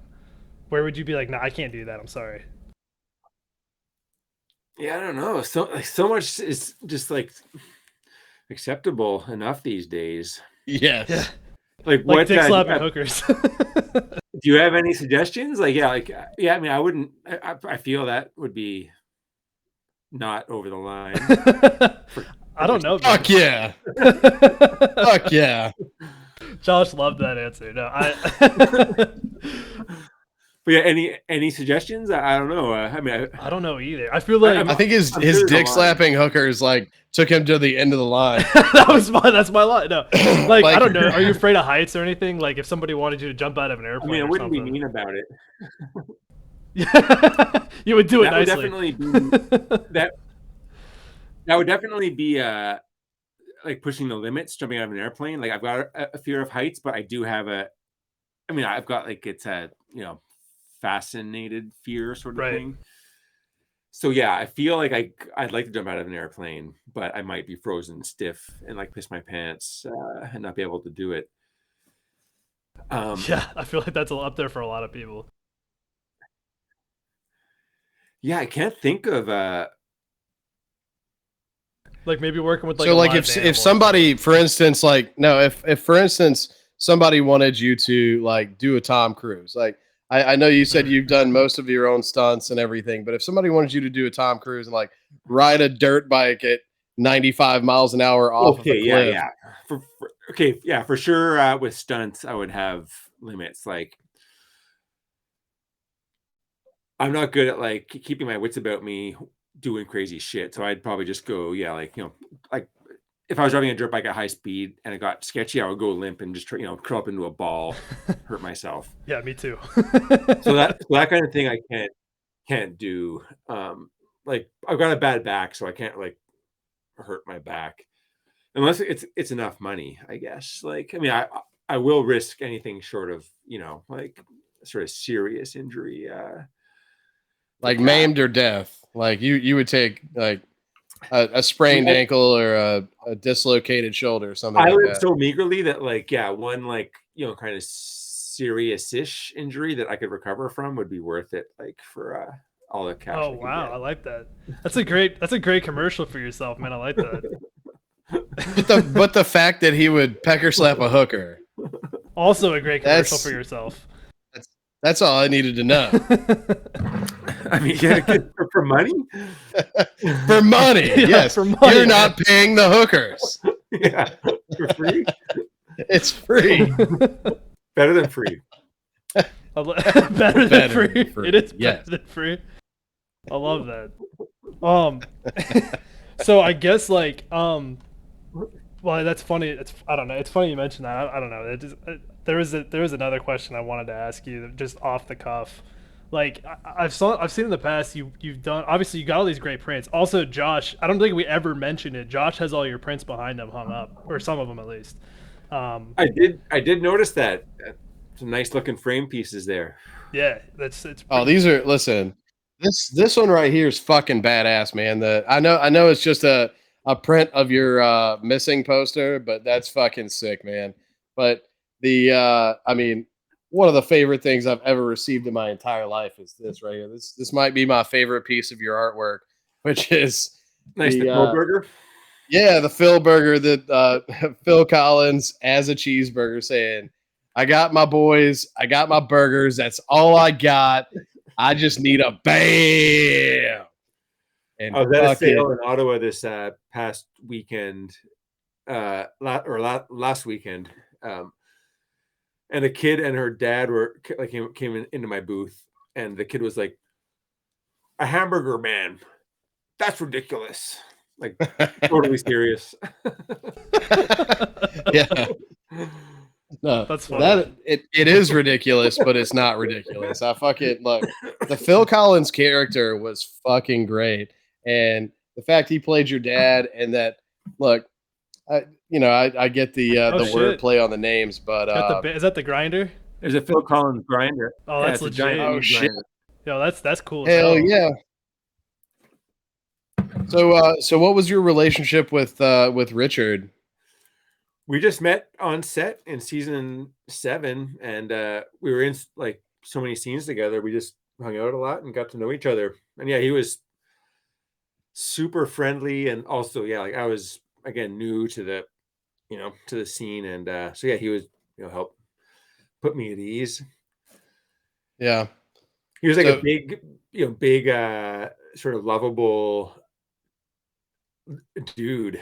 Mustard Tiger. Big little mustard tiger, exactly. Also, I don't know if you noticed, but I'm sporting on my microphone your BAM sticker. Right on. Bam. Bam. Hell yeah, bam. Green eggs in ham. Yeah. No, and that's the biggest response that we got. And I don't know why our subscribers are being so quiet right now. It's the I know quietest you're they've out ever there. been. Don't be shy. Oh, Literally, I don't know why they're being shy, but they're starstruck. you know, one of the biggest things that I got when I used that promo video was just literally everybody was just saying "bam," but then following up with peanut butter and jam. Like everybody was doing the follow ups to it. So I guess if they're not going to chime in, then so what was the reason that was dropped after season 7? Was it a Clattenburg thing, or was it It might have been a Clattenburg thing. Yeah, I have no idea. I don't think I ever really advocated for it. Maybe I should have, and maybe I will. You know, I just throw it out sometime when we're on set next. There you go. Yeah, I mean, because the loss of the loss of Richard, obviously, I didn't know if it was out of respect for him, but because that was his thing, and he you were more than willing to do it. Like that was your thing too. But I remember Thomas Collins, you had to hold him down and make him do it, which I thought was hilarious too. But yeah, we didn't film anything in the park since Richard died, I don't think, so yeah, it wasn't an homage to him per se. Oh, wait, of course we did. Yeah, I don't know, I guess. yeah, no, the movies were filmed, well, at least Countdown to Liquor Day, right? Yeah. And I forget, was he wasn't in Countdown to Liquor Day, right? Well, that was the first movie? No, the first one was The Big Dirty. You could, man. But when you get a certain age, it all sometimes decades can just disappear. Right. I'm not sure how old you guys are. Are you in your 30s, broadly speaking? Yeah, I'm 35, and Philbo over here is 19. Yeah, I just graduated. No, I'm 27. Oh, okay. Wow, Yeah. 27. Yeah, I'm young. I'm a baby. I'm more than twice your age, for fuck's sakes. No, wait, no, not quite. Not quite. You just turned 50, right? No, I'm 48. I turned 49. Are you 48? So yeah. Okay. Not 50 yet. Yeah, Josh is trying to age you a little bit. I mean, it's close. Look, he's not a female. He's not going to take offense to in my mind, or 35 in my mind, I guess. I don't know. Yeah, when we drop shrooms, we're 19. What is time? Exactly. Yeah, you know what? I am gonna try to bring a BAM in and see what happens. See if the boys nix it. There you go. What. I thought that'll give some insight onto what's going on. Hey man, it's easier to ask forgiveness and permission. Just drop it in there. Yeah, and I also saw recently, like the guys have actually been on TikTok, like opening their a podcast up. Have you seen that? No. What do you mean? So they recently started opening their podcast up on TikTok, and they're doing a podcast. It's called Drinking with Leahy or something. Oh really? Yeah, no. Is it their Park in the Dark podcast or a different podcast? Maybe it was. I mean, TikTok can be kind of wonky at times. Maybe it's somebody else posting it under a different name. I'm not on TikTok, so I don't know the yeah, don't do it. Yeah, it's not worth it. Yeah, no, I can't handle any more social media. I'm cutting out basically. Man, don't do it. Don't do it because keep cutting it out. Yeah, I'm saying we're promoting on all these various sources, and we're learning the dark underbelly of what it actually is and isn't. Yeah, I'm sure it's the And responsible thing to do, but yeah, no, I just can't handle it. I've got no mind for like, even Instagram. It's all I can handle. Yeah, I totally feel. I don't have anything. I have a yeah, I and can't Facebook even account handle it. because some friends made it for me in like 6th grade. So that's the only reason I still have it. because Philbo's 27, but in his mind Right. he's 62 years I'm old. So spiritually, yeah. I'm he older than uses all of you. Facebook. Yeah, he, he uses his Facebook to contact his, 3 decades Right. ago high school I people. look at all the Minions memes on there. Boys, I gotta just rock a piss real quick, Yeah, but bro, no problem. just give me 2 minutes, okay? Yeah, no problem, man. Yeah, we'll let Philbo fit in a video game because I got to do it too. Dude, I gotta pee too. You guys can't abandon me like that. Shit, dude, I had to pee. Oh, they just did that to me. That's rude. I also am not set up on this new thing to bring in a video game, so fuck. I don't know what the fuck I'm gonna do. Well, I guess since we're talking about since we're here with our Canadian guest, I'll talk about NHL. Now here's the thing. It's an EA game. On the Xbox, on the PlayStation, all that. It's an EA game. I will never, ever recommend an EA game, ever.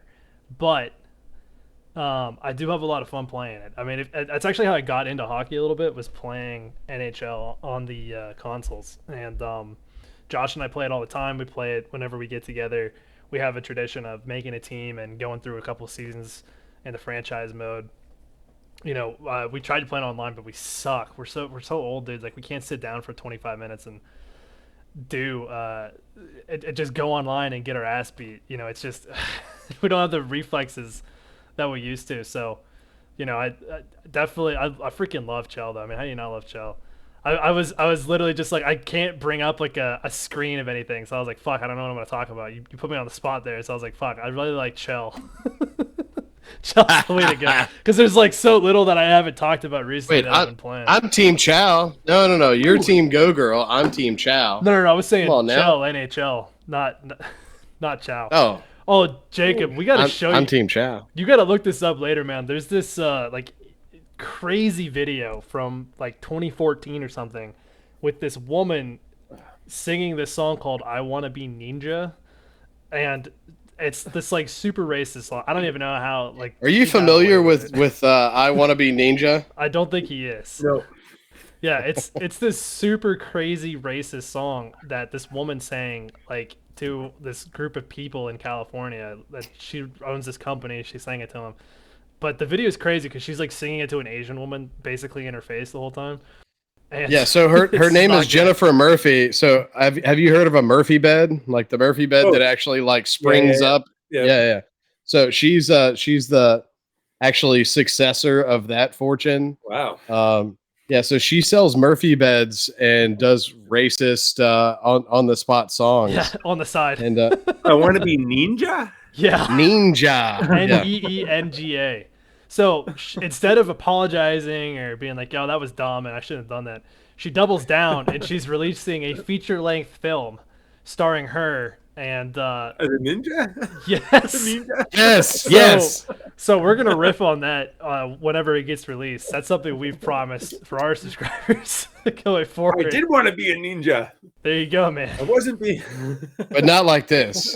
Yeah, you don't want to be like this. You don't want to be this kind of ninja for sure. Have you guys seen Beverly Hills Ninja? Fuck yeah. I haven't. Fuck yeah. Chris Farley is my hero. Yeah. Oh, damn. Good. I've missed that Farley movie. That's a good kind of character. I fucking love Chris Farley, man. Beverly, he's the Great White Ninja. Yeah. Oh, I've seen like cuts of that movie though. Shit, now that you mentioned that, I've seen cuts. I've never sat down and watched it. You gotta watch it. I mean, it gets ridiculous, sort of like the Saturday Night Live formula, like, but there's so many awesome parts that it's definitely worth a viewer, 5. Dude, I gotta sit down. Essentially the premise is like he was born in Japan, or he was an orphan in Japan and was taken in by like monks or something that taught him ninjutsu. Somehow he got raised by ninjas. Yeah. And then he comes over, but his brother is an actual ninja, so his brother hides in the shadows. And anytime he tries to do something, his brother actually kills the person. And he's like, God. Oh, it worked. I love that. That's fucking hilarious. I gotta go back and watch that. I'm a big. I I'm don't so want to give fucking away good, the ending, but maybe Chris Farley gets in touch with his, true ninja self, and shit goes down. Spoiler alert. Damn. Well, damn. Dude, now I don't even have to watch the movie. Maybe. God damn it. I'm only saying possibilities. You gotta watch it to find out. I appreciate that. You have to. And if you haven't watched it by now, I mean, come on now. I Might mean, watch it I've tonight. seen like Tommy Boy and Planes, Trains, and Automobiles, right? Like I've seen the big ones. Tommy Boy is my favorite. Oh yeah. Tommy Boy is fantastic. I think that was one of the few videos we had on VHS when I was a kid, when we had a VCR, or like one of the first ones. And so yeah, it got watched, a lot. See, we can sit here and talk about VHS because Philbo's like, you're talking about DVDs? Talking about DVDs? No. I had the entire Disney collection on VHS when I was a kid, from Cinderella to Snow White to Little Mermaid. Oh, my mom was really big into making sure I got my Disney princess education. So no, trust me, I know all about the VHS tapes. We had an operable VHS probably into the 2010s at my parents' house. Like, it was bad. Like, we never got rid of it. Nice. It was not nice, trust me. We never used it. See, I still retain some of mine. Like, I got the classics like Ghostbusters 1 and 2, the original Teenage Mutant Ninja Turtles. Oh, nice. Like, what? No, Feifel Goes West. I think I wore out several. You guys, oh shit! Red Bull Knight said, "Bam, bam." What's up, Red Bull Knight? But no, I have them rotting in there. But did you guys ever watch Feifel Goes West? It was like the little animated, like it was like the mouse that went to the west. It's almost like they made a new version of it with the little salamander thing or the chameleon thing. Rango. Rango. So it was the original Rango. Gotcha. Okay. I have no idea what you're talking about.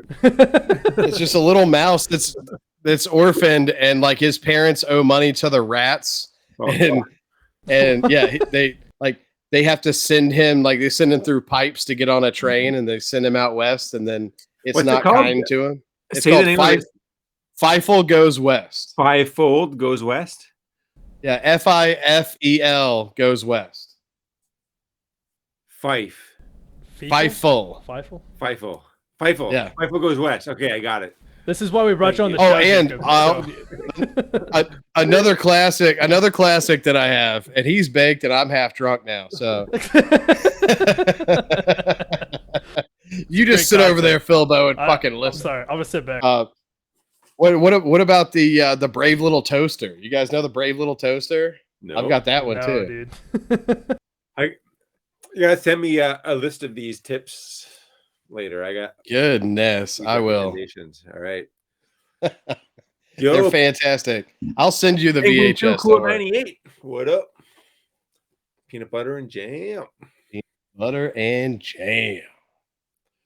Fuck yeah. You missed a Big Bam. I don't know if he's up for it. He's on his third J. But I don't know if I'll give you another one. You want to do one? My voice, I don't know. As I'm getting older, sometimes out of nowhere, if I don't warm up, who knows where it might go. But let's find out. We'll have a sip. There you go. You can do it. Just go. Get yourself ready. I'm. I'll work up to it here. Work up to it. Look, just surprise them with it. Just surprise them with smokes. I was off the smokes for like over a year, and then I got back into putting tobacco in my joints in Mexico, where I was over the winter. And then I've been like bumming smokes off my friends in Ontario, or off my mom, or off whoever has smokes. And I bought a pack at a native smoke shop this morning here in Nova Scotia. But I'm going to quit again on the solstice, which is June 21st. You guys pumped for the solstice? Hell yeah. I'm always ready for a solstice, baby. Me and my friends, we go out. You got any special plans? Going camping or anything? Well, my wife, Thundercat, is actually a witch, so we got a couple things planned. Oh yeah, well she'd be right into the solstice probably. Oh, she's in it, and she's a. People joke about it, but she's an actual witch. She her bloodline goes all the way back to Salem, Massachusetts. So she I don't know. Real She deal. scares me sometimes. Well, most of the time. Yeah. Well, hail the witches. Don't fuck with the witches. And don't fuck with Thundercat. All right. Oh shit! Oh shit! Green eggs in ham. Peanut butter Hit and him with a jam. peanut butter and jam, Phil. Yes. Oh hell yeah! I was there for Shut the fuck up. Yeah. I love that. What the? You got? Wait. What was the line after you guys did it on the porch? He was like, "You guys are fucked." No. Yeah, oh yeah, that was Leahy. Yeah. What the fuck are you doing, Phil? Get back inside or something like that. I really gotta rewatch. I'm gonna sign up for Netflix again. It's been like probably 6 months. There's probably a couple new things other than Trailer Park Boys, but even just for Trailer Park Boys, I gotta rewatch the earlier seasons once again. Man, I'm a huge fan of the show, but like when I go back, the first couple seasons are like tough for me to watch. Like they're so grainy, they're so out of sorts. Like the characters weren't figured out yet. I think you were in the first ever episode, right? Yep. Yeah, you were at the convenience store where you didn't give a fuck if Ricky took what he wanted, but then you were like, Cyrus, you didn't pay. He's not from the fucking park, man. Yeah, man. Oh, I am getting a little toasty right now, but at the same time, going back and watching Trailer Park Boys, it always hits its stride like episode like 3 or 4 into season 5 is just like that's if you squeeze a lemon, the second squeeze where you turn it sideways and put it in that iced tea, that's the best squeeze that you'll get out of Trailer Park Boys. And season 5? Season 5, yes. Because season 6 didn't make any sense to me. Yeah. Season 6, I think I wasn't in. And that's why it made no sense. Not to bring it back to me necessarily. That summer, weirdly, I waited around in Halifax, assuming they would like call me, and I would just be there waiting for them, and they never gave me a call. I thought, oh, that's it. Like they finally cut me from the cast.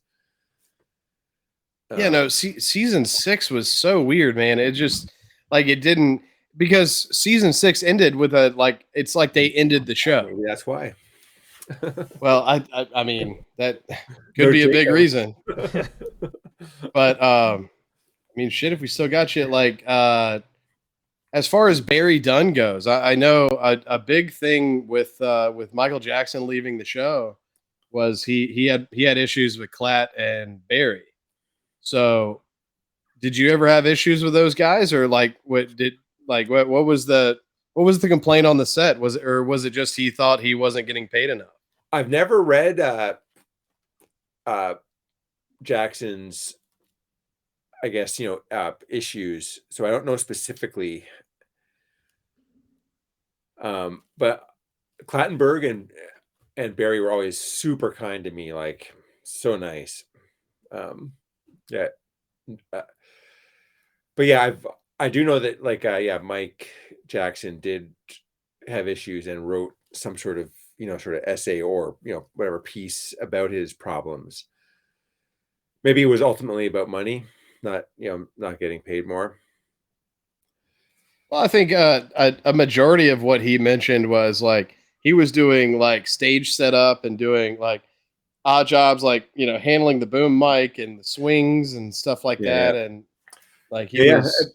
Not that it's not a legit complaint. I mean, maybe he was being paid just the base rate. Yeah, I mean, it makes sense. I also saw recently he's a lawyer now. Oh, is he really? Yeah. No way. Like he's an actual attorney at law. I wonder he didn't want to do Trailer Park Boys anymore. Right? You should hit him up. You should hit him up for some of that paperwork to start growing.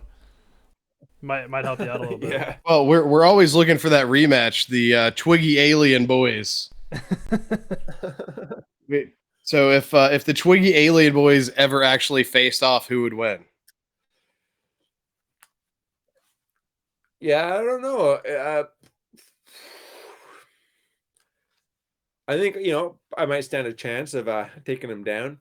I'd want a proper wrestling ring that had like proper pads and wasn't like sketchy and dangerous. Not just mattresses laid on a sketchy frame. And like, yeah, sharp 4x4s, like on the corner, wrapped in towels. That's funny. Well, that definitely wasn't. Fair enough. That definitely wasn't stopping you from filming that. So. But I mean, like for me, Trailer Park Boys is the sort of only acting work I've done other than background work, and it's the best pay that I, get for anything. So it's great, and like it's gone up and down my pay. Like when the boys took over from Clattenburg and the other producers, me and I think other actors, I assume other actors, took a pay cut back down to the base sort of acting rate that they have to pay you. It's been raised since, but who knows? Like they could be sleazy producers, and so I don't doubt Jackson may have had a legitimate complaint. But I don't know. I don't know the details, basically. Yeah, and so were Clattenburg and Barry Dunn were they like a package deal? Is that why Barry Dunn never came back? I don't know if they were a package deal, but they were producers, and when the boys bought out the old producers, like I don't know why Ray didn't come back. I was about to say because Ray was pretty big deal. Such an awesome character, such a great actor, Barry Dunn, also a lawyer. For what it's worth, but yeah, like I don't know if there was any bad blood there or if or what, but yeah, it's too bad because Ray's fucking awesome. Yeah, the fucking way she goes, bro. Such a not underrated. I mean, he is, fans love him, but yeah, man, like more Ray would be amazing. Yeah, so your experience with those producers were really good. Oh, it was great. They always made me feel like at home and like I mean, again, like I would just fly in out of my normal life, just sort of schlepping around to be on set, like not like what's going on here, and so yeah, they went out of their way to make me feel like at home and welcome and stuff, and yeah, it was always like super great. That's good. I mean, just to close out that conversation, I read that, that Mike Jackson actually he did season 6 just because he was really good friends with Mike Smith, and he. So, what's your experience with the boys? I mean, how were the boys offset? I mean, they're like nice dudes. Yeah, I mean, like they're busy dudes as well. So like they're often kind of like on the go kind of like vibe, I guess. Yeah. Like things to do at lunchtime or things to do, on like different days. But yeah, like friendly. I guess they're like stars, but don't seem like don't act like pretentious on set. So not like big time in you. Like you shut up and sit in the corner. I'll deliver my lines. No. I mean, like it's a small set, and like a small crew, so it's all pretty like kind of intimate. So yeah, like they're just around, like on set. So not really like an intimidating presence at all. No. It's not like. I mean, my sort of experience is limited, but like like I've done background on sets where they have like bigger stars come in, and it's like much more of a ooh ah, and they're sort of brought in mean, I haven't had like the "don't look at them" sort of talk or anything like that, but like there's a bit more of that kind of atmosphere around. That's what they say when you walk Don't on get in my set. eye line. Don't look JP in the eyes. Exactly. Ever. Please. He just doesn't like it. There's a reason they stopped the BAM after season No, 7. they're like, They're like, if you ever say it again, I'll break your fucking kneecaps. Somebody at the crew said it, and he just killed them one day. We buried him in the park somewhere. Hell yeah. Fuck, is it 7 o'clock right now? Dude, it's getting late. We got to wrap it up, bud.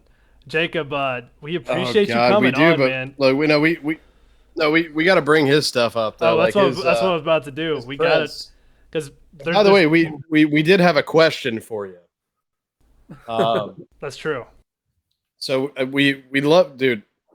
By the way, thank you, and a prize on your dojo for sending me that print package, because I'll love this for until the day I die. Like I might die clenching one of these because it's so fucking sick. And I wish we would have gotten to your artwork more, but at the same time, we did have a question. So this right here is, I don't know if you've actually seen, the artwork that we use and the sketches that we use, but we use a banana for dicking around. What's our chance to license that? Oh, I don't know, because it's like, insofar as it could be Trailer Park Boys intellectual property with the Ricky head. Is that a Ricky head? Oh, I didn't even realize it was a Ricky head. Maybe I shouldn't have mentioned anything. Man, you fucked it up. Damn. God damn it, Jacob, you're fucking it up. All I gotta do is change the sideburns and facial hair, and then it's no longer Ricky. Yeah. We could totally make arrangements. Legit, man. Yeah, we can commission a non-Ricky banana. Yeah.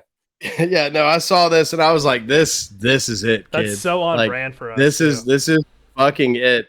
But like your art, I mean, you have your Trailer Park Boys side, and then you have your independent side. And we definitely want to shout that out, because obviously I'm more into the TPB side, but your original shit is fucking killer too, man. I noticed you use cats a lot. Is that a thing? You have cats? I don't own any cats, but I grew up with cats. So no, like shit rocker, the purr monster, or anything like that.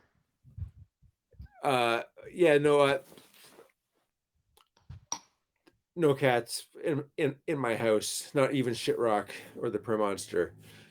But I do those are part of a series of sort of anthropomorphized Bubbles as cats, basically, that I turned into prints. I should expand on that on that collection. Yeah, no, it's cool, but I noticed a lot of yours, like your actual involvement in the community. You like to do things like that. You want to expound on that a little bit? Like in the Trailer Park Boys community? No, like you're independent, like your actual involvement in the community, as far as support local stuff. And yeah, I like sort of general sentiments like that. I'm not like super involved in the community, but I like the idea of it. Right. But yeah, I mean, like a sort of strain in my prints is like sort of an environmental or and sort of local kind of vibe. Yeah, that seems to be where a lot of your focus like a go green, shop local type shit, right? Yeah, hell yeah. Yeah, that's legit, man. Once you get your license and grow your 4 plants, right? Well, he can expand to 8 at that point. Go super green. Yeah, with a license, I could probably have a bunch of plants. That's why you need the cats, because it's 2 plants per cat. Grow poorly. Right, and then me and Philbo can move in, and we can just work. Josh is determined. Work them while you're dropping acid and taking hikes. yeah, it's what can go wrong? Yeah, exactly. What could go Touche, wrong? just for that's the question we ask every podcast. Why not? Can I move in with you and win? Well, we appreciate your time, Jacob. We're trying not to scare you away here at the end, although we're probably doing a shit job of it. But it's been an absolutely fantastic show with you today. We appreciate all your questions. You're the first like real guest we've ever had, and that means so much to us. Your art is fantastic. Your work on the show has been fantastic. And disclaimer to the audience, you've just been a super nice guy to talk to and be with the whole time. Everything behind the scenes. There's been no upstaging. There's been no 80s drug dealing, acting, big time and going on. It's been legit through and through, and it means the world to us, man. And we appreciate your time today. And I know our audience just loves it. So absolute hats off to you, my friend. Appreciate you. Look, I got to add to that sentiment. Seriously, man. It's been a pleasure. You're super fucking cool, dude. Like, we've had the conversation live in little promo spots on our thing when we were on our call. I asked you for a lot, and you gave more than I asked. And there's no amount of thanks that I can give you, man. Just a super cool guy, man. And by the way, you can find all of the art like that's hanging up behind him, like that's hanging up behind me, at bam.ca, BAAM.ca. Absolutely, go check it out, guys. It's fantastic. A lot of Trailer Park Boys stuff up there, and some of his own personal stuff. Definitely worth looking into. Dudes, yeah, thanks so much for the compliments. It's been a pleasure hanging out. It's good to get drunk and high with you. Absolutely. And yeah, that's you got the website perfectly.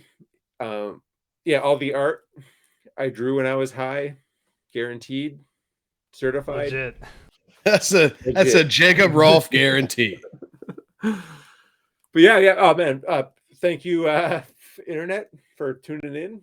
And yeah, it's been super fun hanging out with you guys. Great way to spend a Saturday night. A Sudbury Saturday night. I knew he was gonna say that. All right, Jacob. That's where you're from? No, what's that from? Is that a Letterkenny thing? That's from Shoresy. I was like, damn, yeah, that's from Shoresy. That's one of our favorite current running Canadian television shows. So yeah, it's their it's their Newfie member where they're trying to like film promos, and he's like, tune in for a Sudbury Saturday night.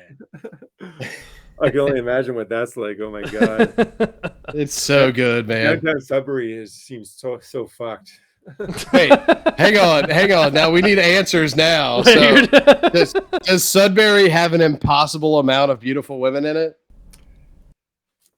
Oh man, I don't know. No, that's not what I mean. Like maybe, but not. I haven't been out on a Saturday night, so I mean, I bet I bet there's who knows, there could be an impossible amount. But downtown was like a wasteland of like sort of shut down stores and like some kind of drugs, I guess, basically. So a great hockey town then. There was a downtown sort of area where there's bars and some cute waitresses at least. Legit. But yeah, I don't know, man. It was it was a weird scene. I witnessed a couple of like arguments between like random citizens, just like, you're a fucking goof. You're a goof. In all seriousness, yeah. All right, so avoid Sudbury then. Goodness. I love like trees and rocks, which like there's lots of like nice nature, but like I spent 2 nights in the Radisson, so very limited, disclaimer to the Sudbury folks watching. I don't want to shit on like your town, but I mean, anybody in Sudbury probably knows downtown sucks. I don't want to shit. Listen, you're gonna shit on Sudbury. We already pre-pop. We Right. shit on South Carolina and Alabama. It's no big deal, man. Like, there's just some places that deserve it. Apparently, Sudbury is one of them. You heard it there from Jacob Ralphsma. It was rough. Yeah, it's like basically a mall and like. Anyway, yeah, been there. Wait, that's where you bought the bathroom weed, Yeah, right? that's the pattern. This is Yeah. Sudbury. Sudbury Saturday night, guys. Oh man, but yeah, Fuck Saturday yeah. night, I'm back in Nova Scotia now, and boom, Nice, man. sky's Back at the limit. home. Enjoy the. So enjoy we the got time. to do the Good, chop shop. We have got to a do the good chop spring shop. duet. We only chopped one person this time, I think, and I think it was your second grade teacher. Or his 10th grade teacher, I believe. Oh yeah, Miss Tomiuk, Yep, Miss Tommy. grade 10. Grade 10, sorry. Yep, So She gets the chop. let's all give her a final chop. a Tommy chop. She does not get a chance for a retribution. And books are closed, children, dicks Yep. and dickettes. And she was wrong Um, about Jacob look. because he grew up to be a great actor. And just a great fucking dude, man. Hell yeah.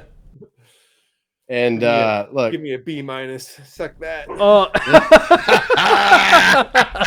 the truth comes out. No, I was pretty good in math. I was probably getting A's. I didn't start sliding until I started smoking dope more in like later high school. and then you just you focused on more of the botany and chemistry. Yeah, exactly. Just scraping by.